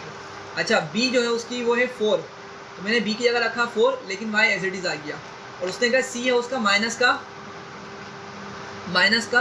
9, सी क्या उसका माइनस का 9, तो मैंने क्या किया, सी की जगह माइनस का 9 रख दिया, और इक्वल्स टू क्या हो गया, 0 हो गया। तो यूज़र हमें ये वाला डेटा प्रोवाइड करेगा, यूज़र हमें पॉइंट भी बताएगा, यूज़र हमें लाइन का डेटा भी देगा, और फिर हमने ये चेक करना है लॉजिक, मैथमेटिकल लॉजिक यूज़ करते हैं, मैथमेटिकल फॉर्मूला यूज़ करते हुए कि वाकई में मेरी लाइन, मेरा पॉइंट उस लाइन पर लाई कर रहा है या नहीं। किस तरह करते हैं, वो फॉर्मूला मौजूद है हमारे पास, ठीक है। क्या होता है वो फॉर्मूला, बल्कि मैं यहाँ पे लिख चुका हूँ, मैंने इक्वेशन लिखी ना ये वाली। हम क्या करेंगे, अब समझिएगा मेरी बात को, ये मुझे इस लाइन की इक्वेशन पर चल गई, लेट से ये मेरी क्या है, इस लाइन की इक्वेशन आ गई। अच्छा अब मुझे बताएं कि मेरा पॉइंट ये वाला है ना जिसको मुझे चेक करना है, इसकी वाली वैल्यू कितनी है, x, और ये वाली वैल्यू क्या है इसकी, y। तो अगर मैं इस x को उठाकर इस x की जगह रख दूँ, और अगर मैं इस y को उठाकर इस y की जगह रख दूँ, तो देखें ज़रा सोचें, क्या मेरे पास इस लेफ़्ट साइड में से सारे के सारे वेरिएबल्स एलिमिनेट हो गए, सब के सब चले गए ना। मल्टीप्लाई करेंगे, सिंप्लीफिकेशन करेंगे, प्लस माइनस जो हो सकता है उसको करेंगे, और हमें ये देखना है कि अगर मेरे लेफ़्ट साइड पर 0 आ गया, लेफ़्ट साइड पर अगर क्या हो गया, 0 आ गया, राइट साइड पर तो ऑलरेडी क्या मौजूद है, 0 मौजूद है, लेकिन अगर सिंप्लीफिकेशन के बाद अगर लेफ्ट में भी 0 आ गया, राइट में भी 0 मौजूद है, तो ये कंडीशन बताएगी कि वाकई में मेरा पॉइंट क्या कर रहा है, लाइन पर लाई कर रहा है, ये कंडीशन है। सही है, मुश्किल तो नहीं हो रही ये चीज़। दोबारा से जल्दी से समझ लेते हैं कि भाई यूज़र हमें पॉइंट भी बताएगा, यूज़र हमें लाइन की इक्वेशन भी बताएगा, हमने जस्ट क्या करना है, उस पॉइंट को पकड़ना है।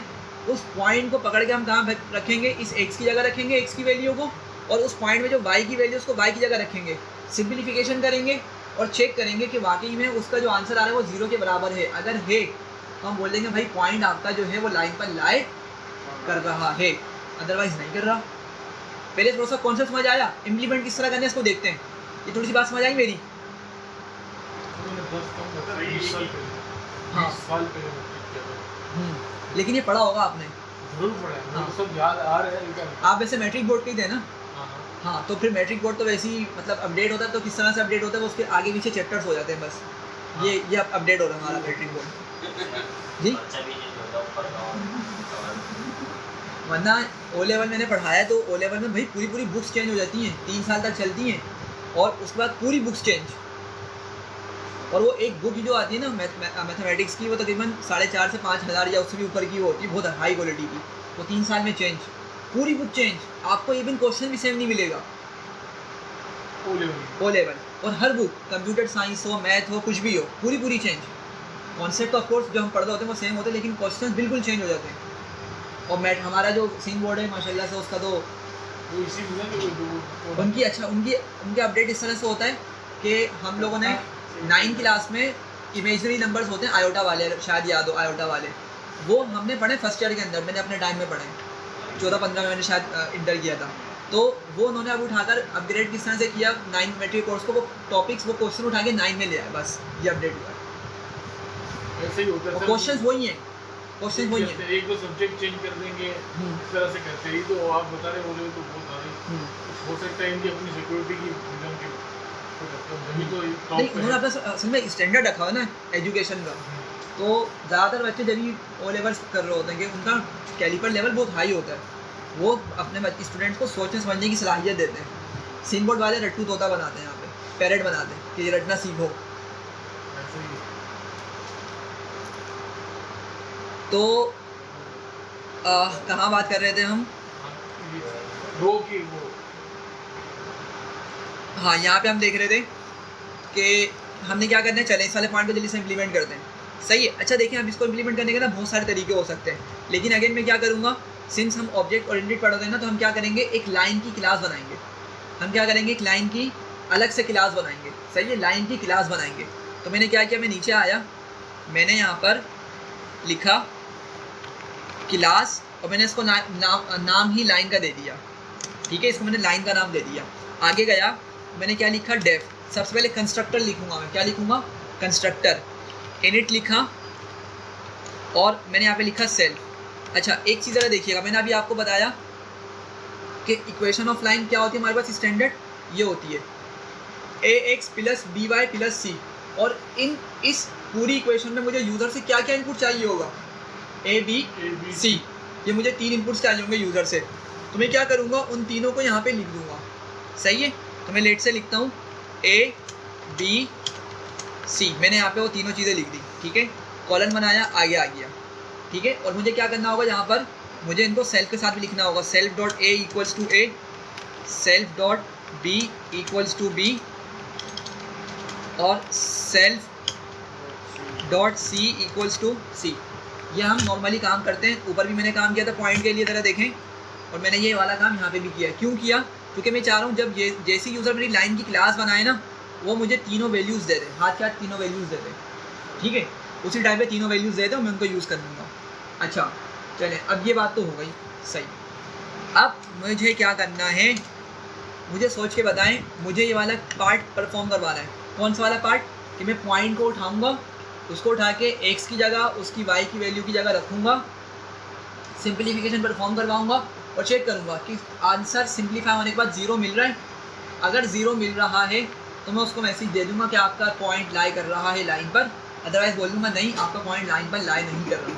तो मेरी पूरी कैलकुलेशन परफॉर्म करनी है ना, मैं कोई एक उसके लिए मेथड बनाऊँगा डेफिनेटली। तो आप लोग मुझे सोच के बताएं, इस मेथड को मैं कहाँ पर इम्प्लीमेंट करूँ, पॉइंट की क्लास में या लाइन की क्लास में। देखिए, 2 क्लासेस बन चुकी हैं हमारे पास अभी। एक ऊपर बनाई है हमने कोऑर्डिनेट की क्लास, उसको पॉइंट हम बोल सकते हैं वैसे, ठीक है, क्योंकि पॉइंट से डील कर रहा है वो सारा काम। तो पॉइंट की एक ऊपर क्लास है कोऑर्डिनेट, जिसको हमने नाम दिया हुआ है, और नीचे हमने एक लाइन की क्लास बनाई है बेसिक सी। तो ये जो कैलकुलेशन वाला पार्ट है, इसको मैं कहाँ पर हैंडल करूँ, सोच के बताएं। पॉइंट की क्लास में इसको मैं कोड लिखूँ, कोऑर्डिनेट की क्लास में इसका कोड लिखूँ मैं, या लाइन की क्लास में लिखूँ जी। वैसे तो ना कोई रूल ऑफ थंब नहीं है, हम कहीं भी लिख सकते हैं। आप बोलेंगे मैं लाइन में लिख दूंगा, आप बोलेंगे मैं ऊपर कोऑर्डिनेट की क्लास में लिख दूंगा। सही है, जो मर्जी है आपकी।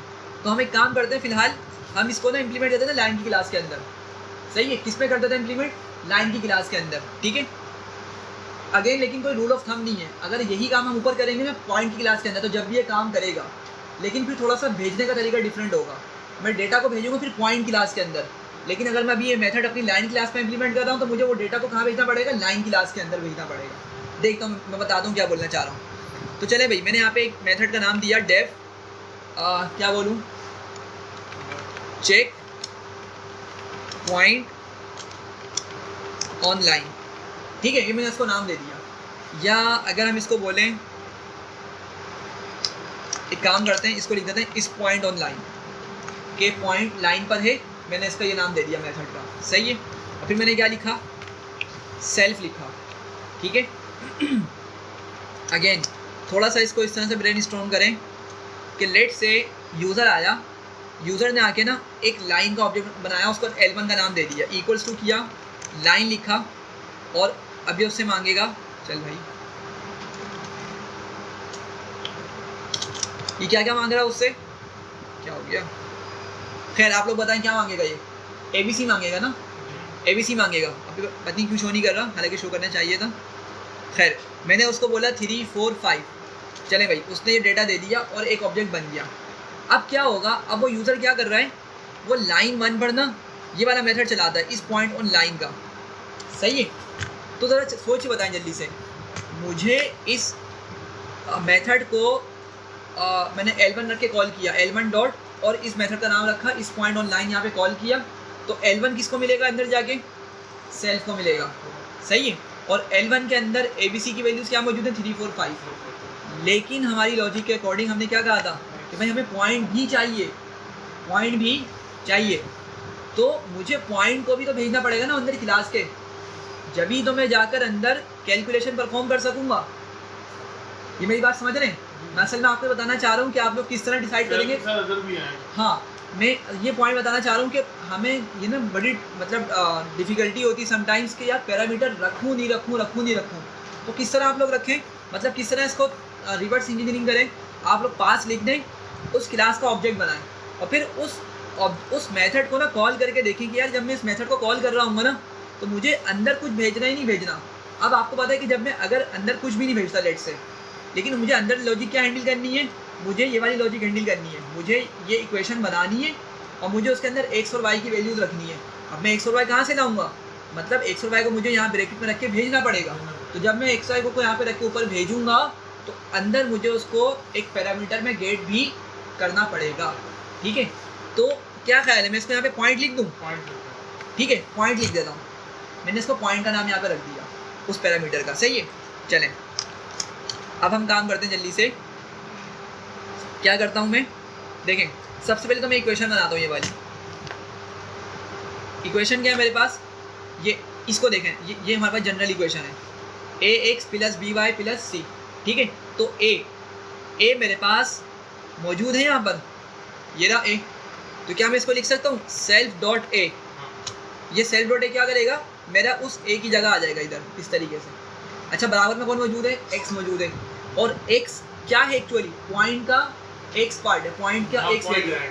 तो बिल्कुल मैं क्या करूँगा, उसको टाइम्स करूँगा और क्या लिख दूँगा, पॉइंट डॉट एक्स। ज़बरदस्त, ये बात समझ रहे हैं भाई, यहाँ तक सिर्फ मैंने अभी तक ax लिखा है, ax, a मेरे पास सेल्फ डॉट a से आया, सही है, और सॉरी x कहाँ से आया, पॉइंट डॉट x से आया, ठीक है। अच्छा, आगे मैंने लिखा इसका प्लस, ठीक है, और क्या है बी वाई, सेकेंड पार्ट क्या है बी वाई, तो मुझे क्या लिखना पड़ेगा, exactly self dot b times point dot y, सही है। और लास्ट पार्ट क्या है मेरा, सिर्फ सी है, तो क्या लिख दूंगा मैं, प्लस सेल्फ डॉट सी।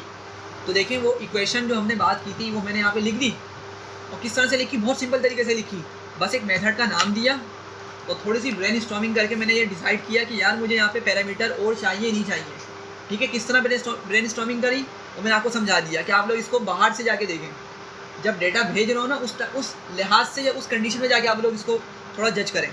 तो यहाँ पे क्या हुआ, वो डेटा आया पॉइंट का, मैंने सिंपल इसको एक्सप्रेशन में कन्वर्ट किया।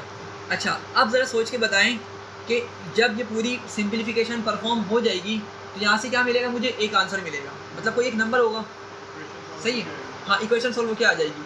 अब मुझे चेक क्या करना था, लेट से मैं यहाँ पे इसको ना ANS एक वेरिएबल बनाया आंसर का, या कुछ भी आप लोग इसको और नाम दे दें, रिजल्ट बोल दें, ठीक है, सोल्यूशन बोल दें।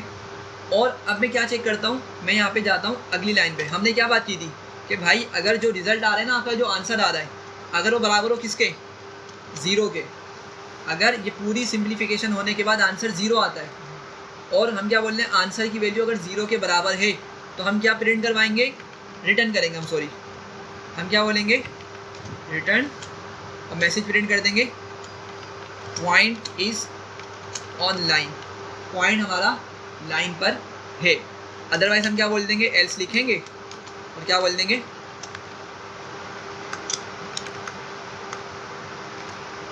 Point is not on line, खत्म, बस ये वाला काम था। सही है। तो आप लोगों ने देखा किस तरीके से। अच्छा, यहाँ पे आपको सीखने को क्या मिला कि हम ना एक क्लास का ऑब्जेक्ट, ये मेरा कोऑर्डिनेट है ना, कोऑर्डिनेट मेरी एक अलग क्लास है, लाइन मेरे पास एक अलग क्लास है। तो यहाँ पर आपको ये देखने को मिलेगा कि हमने किस तरीके से एक क्लास का ऑब्जेक्ट दूसरी क्लास में भेजा, एक क्लास का ऑब्जेक्ट हमने दूसरी क्लास में भेजा। सही है। चलें ज़रा इसको एग्जीक्यूट करते हैं एक मरतबा। मेरे पास ये ऑब्जेक्ट्स बने हुए, मैं यहाँ पे P1 की हेल्प ले रहा हूँ, मैं P1 की यहाँ पे हेल्प ले रहा हूँ, इसको भी मैं एग्जीक्यूट कर लेता हूँ। चले, मैंने क्या किया, मैंने एक L1 ऑब्जेक्ट बनाया लाइन क्लास का, और इसमें मैंने 3, 4, 5 को रख दिया, एग्जीक्यूट किया, ये ऑब्जेक्ट बन गया। फिर मैंने क्या किया, L1 की मदद से point on line method call किया, और अंदर में क्या भेज रहा हूँ, P1 भेज रहा हूँ। अंदर क्या भेज रहा हूँ, P1 मेरा एक पॉइंट है, ठीक है, एक कोऑर्डिनेट है मेरा, मैंने अंदर भेजा। तो P1 मुझे किसको मिलेगा, अंदर जाके किसको मिलेगा, पॉइंट को मिलेगा। मतलब पॉइंट की वैल्यू क्या हो जाएगी मेरी, 2 और 13। हाँ, 2 और 13 मेरी वैल्यू है P1 की। तो इस अंदर जो पॉइंट मौजूद है पैरामीटर, इसकी वैल्यू कितनी होगी, 2 और 13। तो जब पॉइंट डॉट एक्स होगा यहाँ पे क्या मिलेगा, उसको 2 मिलेगा, और जब पॉइंट डॉट वाई लिखा हमने तो उसका मतलब इसको क्या मिलेगा, यहाँ पर वाई मिलेगा, हाँ 13 मिलेगा, ठीक है। और self dot a, self dot b already उसके पास यहाँ पे स्टोर है, उसने उठाया, मल्टीप्लाई करवाया। चले एग्जीक्यूट करते हैं और देखते हैं कि बाकी पे हमारा पॉइंट लाई कर रहा है नहीं कर रहा। अच्छा भाई, मना कर रहा है, बोला point is not on line. और अगर हम इसकी वैल्यू देखना चाहें तो क्या कर सकते हैं, हम यहाँ पे उसकी वैल्यू भी यहाँ पे देख लेते हैं। लेट्स मैं यहाँ पे लिखता हूँ, एफ स्ट्रिंग यहाँ पे यूज़ करता हूँ,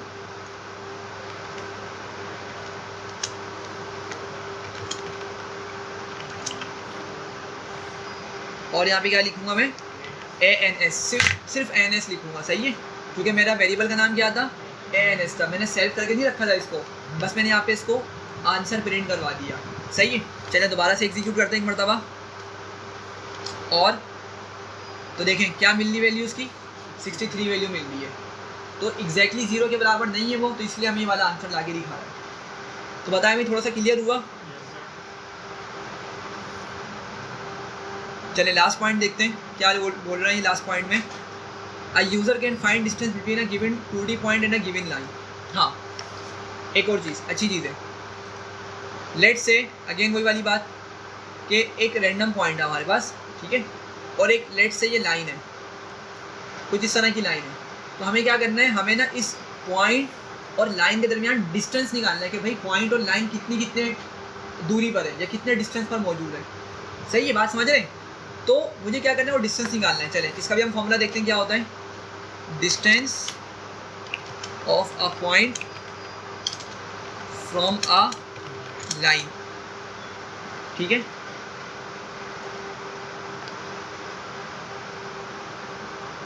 सही है, देखें ये फॉर्मूला आ रहा है, ax1 plus by1 plus c और a square plus b square. अच्छा ज़रा सोच के देखें, इसमें ABC किस चीज़ को शो कर रही है, ABC क्या है ये, हाँ क्या है ये, नहीं कॉन्स्टेंट्स हैं। पहले आपने सही कहा था, कॉन्स्टेंट्स हैं। और ये किसका कॉन्स्टेंट्स है, अभी हमने देखा लाइन के, लाइन में हमने ये ABC अभी सेव करवाया था, ये देखें कहाँ गया, ये रहा, ये हमने ABC रखा था। ये उसी चीज़ की बात कर रहा है कि क्या करो आप, उस A को उठाओ और उसको x1 से मल्टीप्लाई करो, मतलब x सिंपल x है x। तो हमने क्या देखी यहाँ पर, उस x के साथ मल्टीप्लाई करा, बिल्कुल किया हुआ, समझे बात को, क्या लिखा हुआ फॉर्मूला समझे, a लिखा हुआ है। तो मैंने क्या किया, सबसे पहले सेल्फ डॉट ए लिखा, तो ये तो हमारे पास लिखा हुआ है। फिर उसको मल्टीप्लाई करना है किससे, एक्स से। इन्होंने बोला x1, लेकिन हम इसको सिंपल x कंसिडर करेंगे, तो हमने क्या किया, उसको x से भी मल्टीप्लाई किया हुआ है। यहाँ तक तो हमारा कॉन्सेप्ट सही चल रहा है। फिर क्या लिखा, प्लस, हमारे पास प्लस मौजूद है। और फिर क्या बोल रहे हैं, ये b को मल्टीप्लाई करो y से, सही, हमने ये वाला पार्ट भी किया हुआ है, सेल्फ डॉट b को मल्टीप्लाई किया हुआ है y के साथ। और थर्ड क्या लिखा हुआ है, c, और c को हमने यहाँ पे सेल्फ डॉट c करके लिखा हुआ है। मतलब हमारा ऊपर वाला पार्ट तो ऑलरेडी लिखा हुआ है। मेरी बात समझ रहे हैं? हमने क्या करना है, बस हमने ये डिनोमिनेटर वाले पार्ट को हैंडल करना है, ए स्क्वायर प्लस बी स्क्वायर। तो अगर मैं बस ये वाली चीज़ और अपने पास ऐड कर लूँ तो मैं क्या कर सकता हूँ, और डिवाइड भी करना होगा, देख रहे हैं, डिवाइड करना पड़ेगा भाई, सही है। तो मुझे क्या पता चलेगा, एक डिस्टेंस मिल जाएगा, और डिस्टेंस क्या बताएगा कि भाई मेरा पॉइंट और लाइन के दरमियान ये डिस्टेंस कितना है, ये हमें बताने वाला है। सही है, ये बात समझ रहे मेरी? तो मैं क्या करता हूँ, मैं अपनी इस लाइन क्लास में एक और मेथड बना लेता हूँ जल्दी से। मैं बोलता हूँ def calculate distance of point from line, ठीक है। ये मैंने उसका मेथड का नाम रख दिया। और क्या लिखूँगा मैं यहाँ पे, सेल्फ तो मुझे लिखना ही लिखना है, सेल्फ तो मुझे यहाँ पे कंपलसरी लिखना है। अब आप लोग ज़रा सोच के बताएं कि और कुछ यहाँ पे लिखना चाहिए पैरामीटर में या नहीं लिखना चाहिए। जी भाई, अली, उसामा, यहाँ पर मुझे कुछ और लिखना चाहिए या नहीं सेल्फ के साथ? डी आएगा ना, डी बनाएंगे, बी मतलब कौन सा? डी डिस्टेंस वाले, वो जो ऑप्शन इसमें कहा है, इस वाले डी की बात कर रहे हैं? नहीं, वैसे हम डी लिख सकते हैं, मसला नहीं है, लेकिन आप जिस सेंस में सोच रहे हैं ना, वो वाला यहाँ पे मतलब वो वाली लॉजिक अप्लाई नहीं हो रही। देखिए, इसको इस तरह समझें। अगेन मैंने ना फ़िलहाल अभी इसको हटा दिया और मैंने इसको पास लिख दिया फ़िलहाल, ठीक है। अगेन उसको बाहर जाके देखें, मैंने क्या किया, एक ऑब्जेक्ट बनाया होगा, ऑब्जेक्ट बनाया मैंने क्लास का, और मैं क्या करता हूँ, मैं बोलता हूँ कि L1 dot calculate distance of a point from line. मैंने यहाँ पर उस मेथड को कॉल किया, सही है। अब आपको पता है कि आपने इस मेथड में क्या कैलकुलेशन परफॉर्म करवानी है, ये कैलकुलेशन परफॉर्म करवानी है।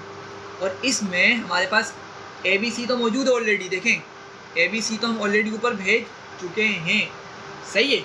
लेकिन मुझे यहाँ पर एक और चीज़ चाहिए, वो क्या है, X और Y।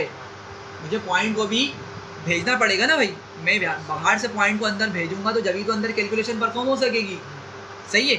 तो मुझे यहाँ पर बिल्कुल एक और पैरामीटर लिखना पड़ेगा जिसमें पॉइंट का ही नाम दे देता हूँ, कुछ और नाम भी रख सकते हैं। और हमें पता है कि हमारी जो न्यूमरेटर वाली लॉजिक है ना, वो तो यही वाली चल रही है, तो मैंने इसको पकड़ा, यहाँ पे कॉपी कर दिया, सही है। तो मेरे पास ये जो ऊपर वाली लॉजिक है वो तो ऑलरेडी मेरे पास बनी बनाई रखी थी, मैंने उसको कॉपी करके अपने पास यूज़ कर लिया। अच्छा, एक चीज़, दूसरी चीज़, मुझे ये डिनोमिनेटर वाली लॉजिक को इम्प्लीमेंट करना है, इसको भी कर लेते हैं जल्दी से। ज़रा सोच के बताएं, क्या लिखूँ मैं, डिवीजन का साइन बनाऊँ इस तरीके से? हाँ, देखें क्या करना है मुझे ये डिनोमिनेटर के अंदर ये वाला पार्ट लिखना है ना, तो बिल्कुल मुझे डिवीजन का साइन तो बनाना पड़ेगा ताकि मैं डिनोमिनेटर वाली साइड पर आ जाऊँ। हाँ, वैसे भी कर सकते हैं, अगर आप उस तरह क्लीन करना चाह रहे हैं उस तरह भी कर लें, बिल्कुल। चलें भैया, बोल रहे हैं कि हम क्या करते हैं, ये पूरा पार्ट हमारे पास क्या है, ये न्यूमरेटर है ना, इसको अलग ही कर देते हैं, बिल्कुल ऐसे कर लें, मसला नहीं है। तो इसको हम लिख देते हैं नाम न्यूमरेटर इक्वल्स टू, हमारा न्यूमरेटर आ गया, और डिनोमिनेटर इक्वल्स टू, चलें हमें क्या करना है, अब इसमें इसकी लॉजिक लिखनी है। तो लॉजिक क्या होगी मेरे पास, सोच बताएं जल्दी से, क्या होगा, ए स्क्वायर प्लस बी स्क्वायर होगा ना। लेकिन हमारे केस में क्या लिखा जाएगा, ये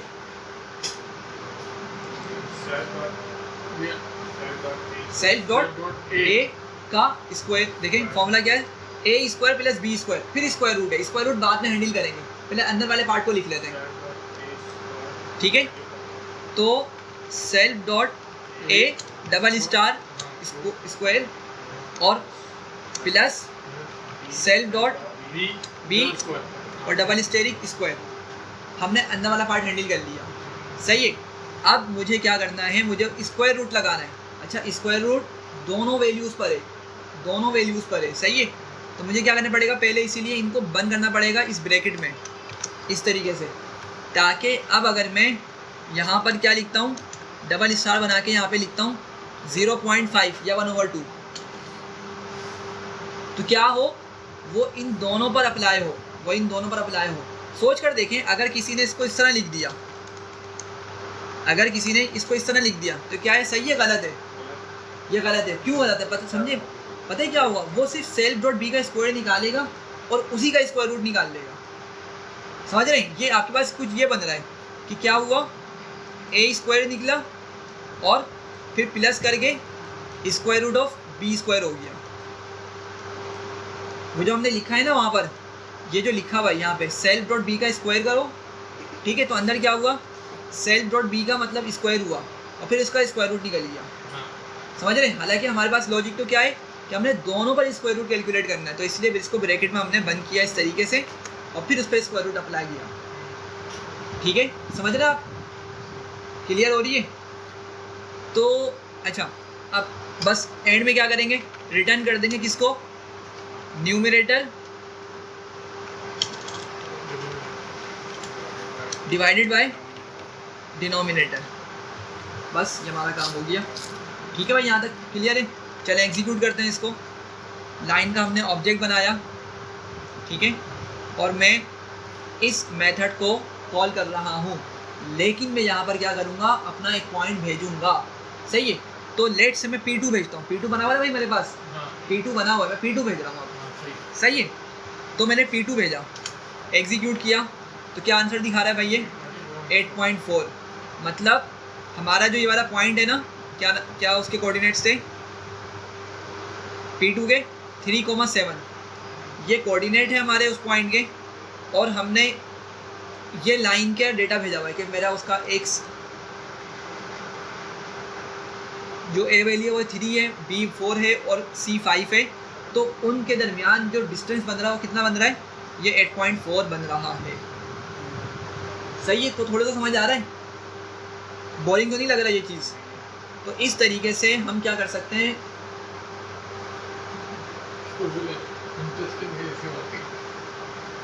तो इस तरीके से हम ऑब्जेक्ट ओरिएंटेड का डिफरेंट जगहों पर यूज़ कर रहे होते हैं, सही है?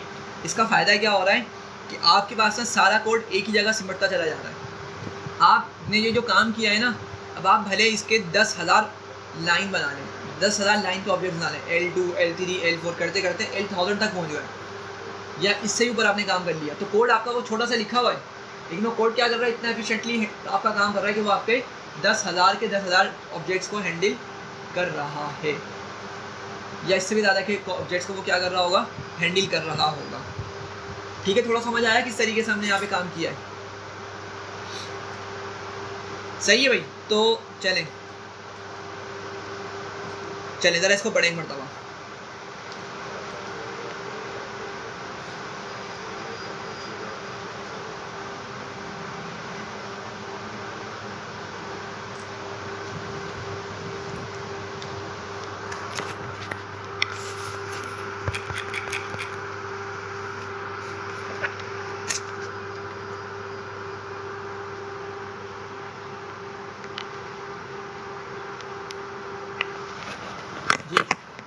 कुछ समझ आया?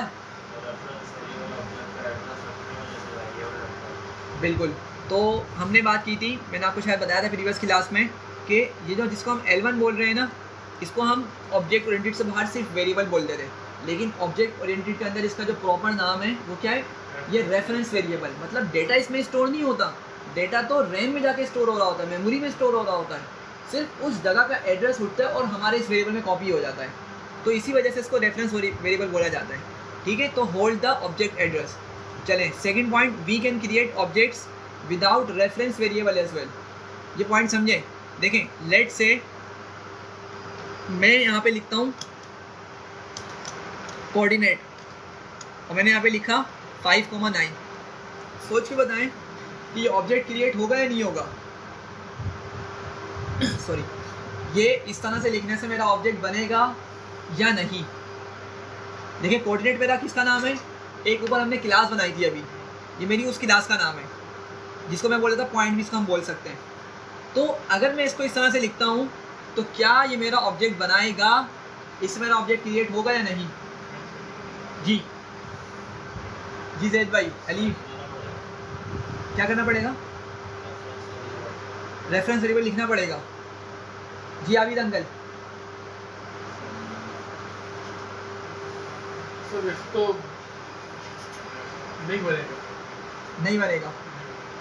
अच्छा देखें होता क्या है, जब मैं इसको इस तरह से एग्जीक्यूट करूँगा ना तो ऑब्जेक्ट तो बना देगा ये। देखें मैंने क्या कहा था, जैसे ही हम क्लास का नाम कॉल करते हैं ना, जैसे ही क्लास का नाम कॉल करते हैं आपका रैम में या मेमोरी में जाकर ऑब्जेक्ट क्रिएट हो जाता है, फ़ौरन से क्रिएट हो जाता है। और उसका कोई एड्रेस भी होगा, जहाँ पर उसने क्रिएट किया तो उसका एड्रेस भी होगा। लेकिन वो मसला क्या होगा, मेरे पास मुझसे एड्रेस लॉस हो जाएगा वो। अब अगर मैं दोबारा से उसी ऑब्जेक्ट पर जाकर काम करना चाह रहा हूँ तो मुझे वो वाला एड्रेस उसका नहीं मिल सकेगा। ऑब्जेक्ट तो बन जाएगा, याद रखें ऑब्जेक्ट आपका ये बन जाएगा। देखें ज़रा, क्रिएट किया इसको, ऑब्जेक्ट बना और उसने मुझे यहाँ पे एड्रेस लाके दिखा दिया, सही है। लेकिन हम इस एड्रेस को स्टोर नहीं कर सके किसी वेरिएबल के अंदर, तो मतलब ये जो मेरा ऑब्जेक्ट बना है ना ये बिल्कुल अब यूजलेस हो गया। ये पड़ा हुआ मेरी रैम के अंदर अभी भी मौजूद होगा, 10 मिनट बाद, आधे घंटे बाद चेक करूँगा, मौजूद होगा मेरे पास रैम के अंदर ये ऑब्जेक्ट, ये एड्रेस ये डेटा मौजूद होगा, लेकिन वो अनएक्सेसिबल हो गया वो मुझे, क्योंकि मैंने उसका रेफरेंस, उसका एड्रेस कहीं स्टोर ही नहीं किया हुआ, समझ रहे हैं। तो इसीलिए हम क्या करते हैं, उसका रेफरेंस स्टोर करने के लिए हम यहाँ पे कोई नाम दे देते हैं, ताकि क्या, ताकि वो जो एड्रेस ऑब्जेक्ट बन रहा है ना उसका एड्रेस उठे और P3 में आगे सेव हो जाए। ये बात समझ रहे हैं।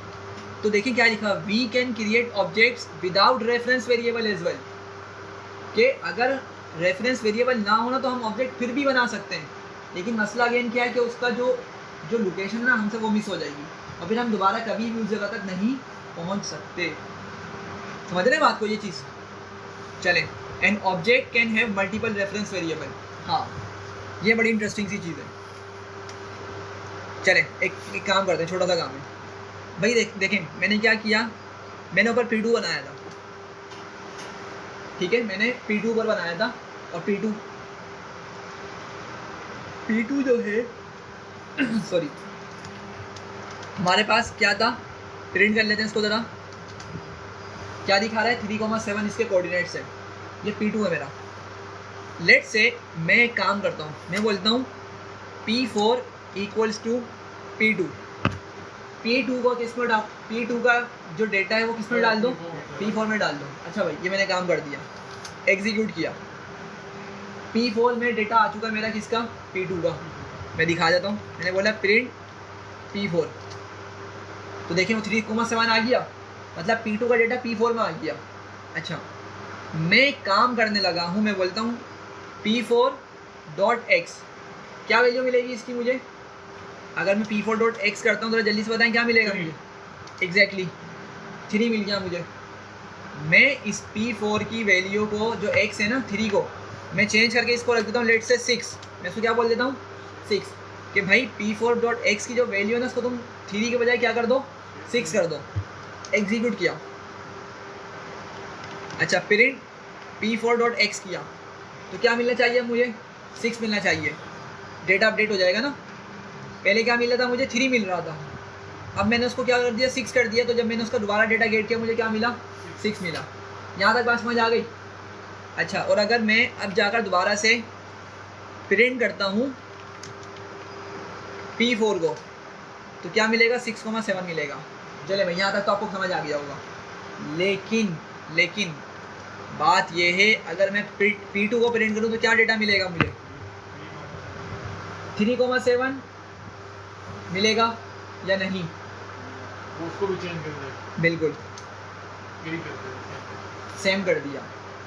तो अब समझे बात को, हमने वाला काम डिक्शनरी लिस्ट में किया था, अगर याद हो हमने एक लिस्ट बनाई थी, ये शायद मैंने डिस्कस किया था, मुझे याद पड़ रहा है, उसमें हमने प्लस माइनस करवाया, मतलब पॉप किया, कुछ एलिमेंट्स को अपेंड कर दिया, ठीक है। और लेकिन जब हमने क्या किया, जिस लिस्ट से कॉपी किया था ना उसमें डेटा को, उस पर हमने क्या किया उस पर जाके जब चेंज किया मतलब चेक किया, तो सारे के सारे जो चेंज हमने लिस्ट 2 पे किए थे ना, वो सारे के सारे चेंज हमें लिस्ट 1 में भी मिल रहे थे। सही है, तो बात को समझें हुआ क्या। अब ये सिनेरियो हुआ क्या, देखें P2, जब मैं P2 लिख रहा हूँ ना तो पाइथन को पता है भाई P2 असल में क्या है, एक एड्रेस है। P2 क्या है, एक एड्रेस है। P2 में एक एड्रेस पड़ा हुआ है, तो पाइथन क्या करेगा, उस एड्रेस को उठाएगा और P4 में भी कॉपी कर देगा। तो क्या बन रहा है, लेट से आपके पास अगर ये आपके पास एक रैम है, इस रैम में पाइथन ने इस लोकेशन पे क्या किया था, हमारे P2 ऑब्जेक्ट को बनाया था, ठीक है। इस जगह का एड्रेस किस में डाल दिया था, P2 में डाल दिया था। जब मैंने कहा P4 इक्वल्स टू P2, तो हुआ क्या, पाइथन ने ना इस P2 का एड्रेस उठा के किस में भी डाल दिया, P4 में डाल दिया। मतलब कोई नया ऑब्जेक्ट नहीं बन रहा, समझे, इसी जगह का एड्रेस उठाया P4 में डाल दिया।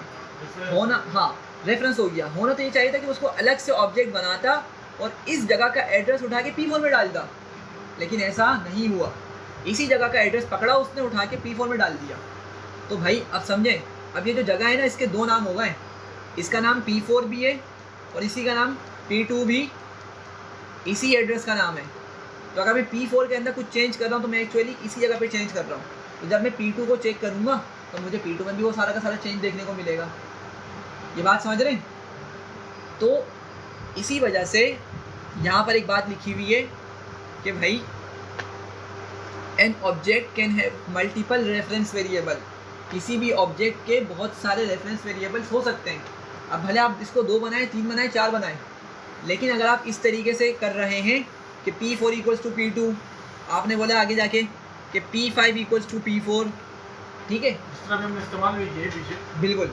तो हो क्या रहा है कि देखें, मैंने P2 का एड्रेस उठा के किस में डाला, P4 में, और फिर P4 का एड्रेस मैंने उठा के किस में सेव करवा दिया, P5 में। तो वो जगह सेम है, जो मेमोरी में जगह है वो सेम है, ठीक है। और बस हम क्या कर रहे हैं, उसको डिफरेंट नाम दिए जा रहे हैं। बिल्कुल, डिफरेंट उसको रेफरेंस वेरिएबल बना के उसमें डेटा को स्टोर करवा रहे हैं, उसी एड्रेस को स्टोर करवा रहे हैं उन तमाम वेरिएबल्स के अंदर। हाँ, एड्रेस सेम है और उस जगह को डिफरेंट नाम दिए जा रहे हैं, ठीक है। अब जैसे कराची का दूसरा नाम क्या, मोइंजोदड़ो, सही है। तो जगह वही है लेकिन उसका दूसरा नाम रख दिया गया है।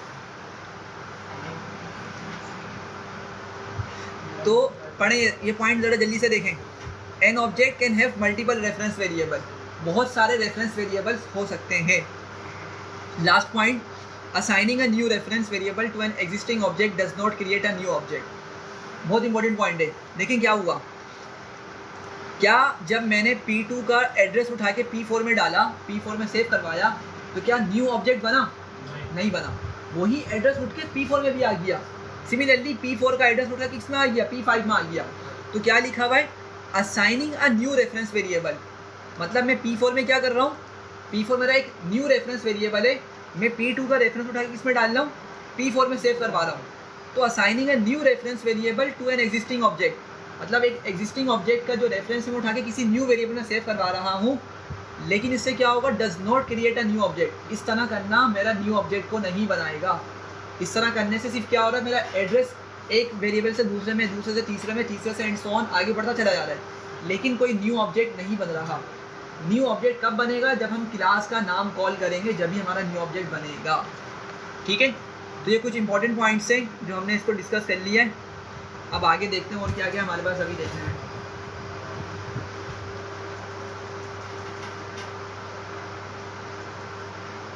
ये चीज़ क्लियर हो रही है वैसे? चलें, ये हमारा जो है ना ऑब्जेक्ट ओरिएंटेड का एक बेसिक पार्ट कवर हो गया, ठीक है। अब हम एक काम करते हैं, जल्दी से एक छोटी सी चीज़ देखते हैं, फिर इसको क्लास को एंड करते हैं।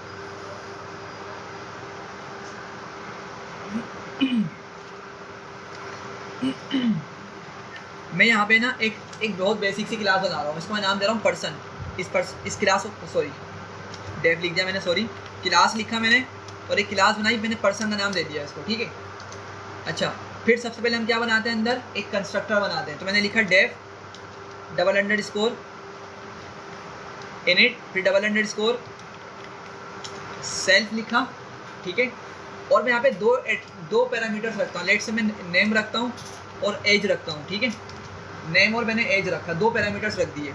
अच्छा, नीचे जाकर हम क्या करते हैं, हम लिखते हैं self dot name equals to name, और क्या करना होगा, self dot age equals to age, sorry self dot age आ गई, सही है। मैंने बस इतना काम किया। चलें आगे चलते हैं, ऑब्जेक्ट बनाते हैं हम इसका, जल्दी से ऑब्जेक्ट बनाते हैं। मैंने बोला P1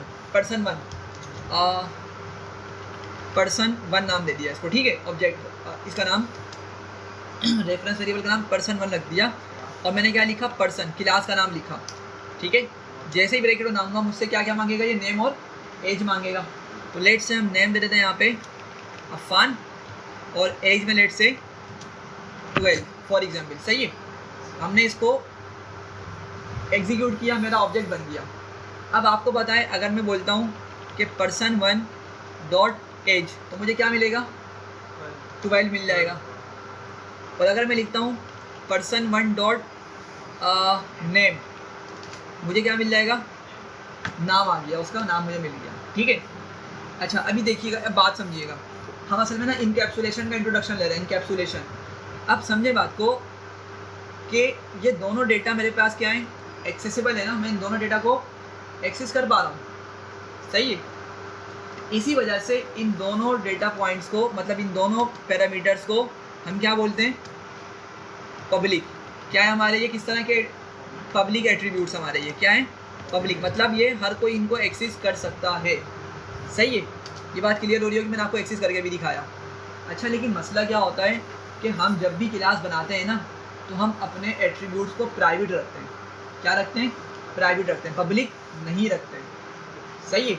वो इसलिए क्योंकि देखें अभी तो हम ये बहुत बेसिक सी क्लास बना रहे हैं, लेकिन जब रियल वर्ल्ड में काम करते हैं ना, हम प्रॉपर क्या करते हैं सॉरी, हम प्रॉपर जो डेटा है ना उसको हाइड करके रखते हैं। अब मैंने आपको शायद बताया था कि रियल वर्ल्ड में हर जो भी सॉफ्टवेयर बन रहा होता है ना, जो भी सॉफ्टवेयर बनता है वो क्लास की मदद से काम उस पर चल रहा होता है। जैसे व्हाट्सअप है, व्हाट्सअप की पूरी अपनी क्लास बनी हुई होगी, उसके खुद के अपने एट्रीब्यूट्स होंगे, उसमें खुद के मेथड्स होंगे कि भाई व्हाट्सअप की एप्लीकेशन क्या क्या कर सकती है, वो मेथड बना दिए गए, और उसकी क्या क्या कैरेक्टरिस्टिक्स हैं, क्या क्या एट्रीब्यूट्स हैं, वो सब के सब एट्रीब्यूट बना के लिख दिए गए इस तरीके से, सही है। तो अब होता क्या है कि जितने भी एट्रीब्यूट्स होते हैं ना, इवन मेथड्स भी, उन सबको प्राइवेट रखा जाता है। मतलब कि कोई भी बंदा उन एट्रीब्यूट्स को एक्सेस नहीं कर सके, ठीक है।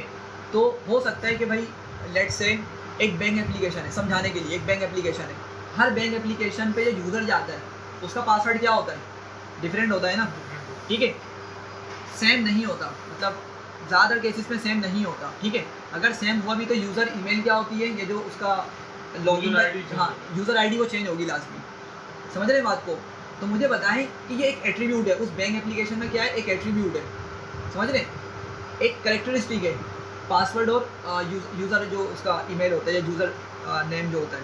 तो क्या वो डेटा हिडन रखना चाहिए या पब्लिक रखना चाहिए, हिडन रखना चाहिए, ठीक है।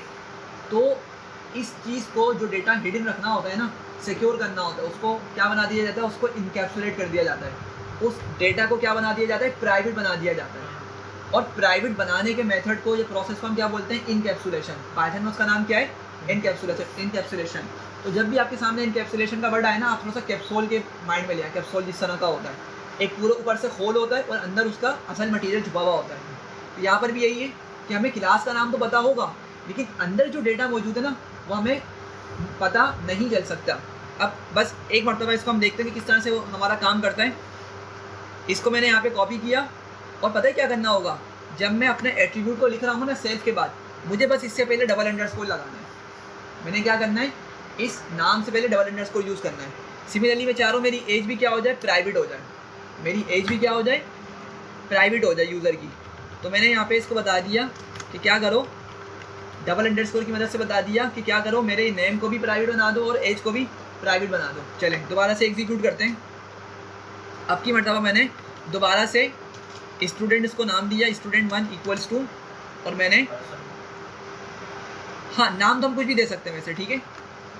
मैंने क्या किया, फ़िलहाल उसी क्लास का नाम दिया, बस मैंने क्या किया, उसी पब्लिक वाले एट्रीब्यूट को ना प्राइवेट बना दिया। किस तरीके से, डबल अंडरस्कोर यूज़ कर लिया उन पैरामीटर्स के नाम के साथ, और मैंने वही डेटा पास कर दिया। पर्सन ही नाम है मेरी क्लास का, मैंने अफान दिया नेम के अंदर, एज दिया, एज को क्या दिया, 12 नंबर दे दिया, एग्जीक्यूट किया। चले भाई, अब अगर मैं बोलता हूँ student1 डॉट एज, डेटा मिलेगा, नहीं मिलेगा, छुपा दिया मैंने, इनकैप्सुलेट कर दिया, हालांकि हमने डेटा दिया है अभी, ठीक है। तो ये इस तरह समझे कि यूज़र आया, उसने क्या किया, अपना मतलब लॉगिन करते हुए बैंक एप्लीकेशन या किसी भी चीज़ में अपना डेटा डाला, ठीक है।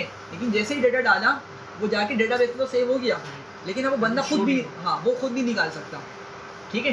बैंक एप्लीकेशन में यूजुअली हमें अपने जो प्रोफाइल होती है ना वो भी हमें देखने को नहीं मिल रही होती, हाँ वो हिडन होती है, हालांकि सेव है उनके पास, लेकिन हम उसको फिर एक्सेस नहीं कर सकते। तो अब देखें ज़रा, अगर मैं इसको एग्जीक्यूट करूँगा ना, क्या बोल रहे हैं भाई, person object has no attribute age. तो भाई क्या कर रहे हो, एज का तो कोई मेरे पास एट्रीब्यूट ही मौजूद नहीं है, तो मैं किस तरह एज दिखा दूँ, हालांकि वो अंदर मौजूद है, अंदर सेव हुआ है, लेकिन एक तरीके से क्या हो गया, हमारे पास ये हिडन हो गया। तो इसी चीज़ को हम क्या बोलते हैं, इनकैप्सुलेशन, ठीक है। हमने क्या किया, डेटा को इनकैप्सुलेट कर दिया, सिक्योर कर दिया, ठीक है। तो इंशाल्लाह नेक्स्ट क्लास में इनकैप्सुलेशन और 4 पिलर्स हैं टोटल, इनकैप्सुलेशन, पॉलीमॉर्फिज्म, एब्स्ट्रैक्शन और इनहेरिटेंस। इंशाल्लाह नेक्स्ट क्लास में इसको कवर करने की कोशिश करेंगे। ये ऑब्जेक्ट के 4 क्यों हैं?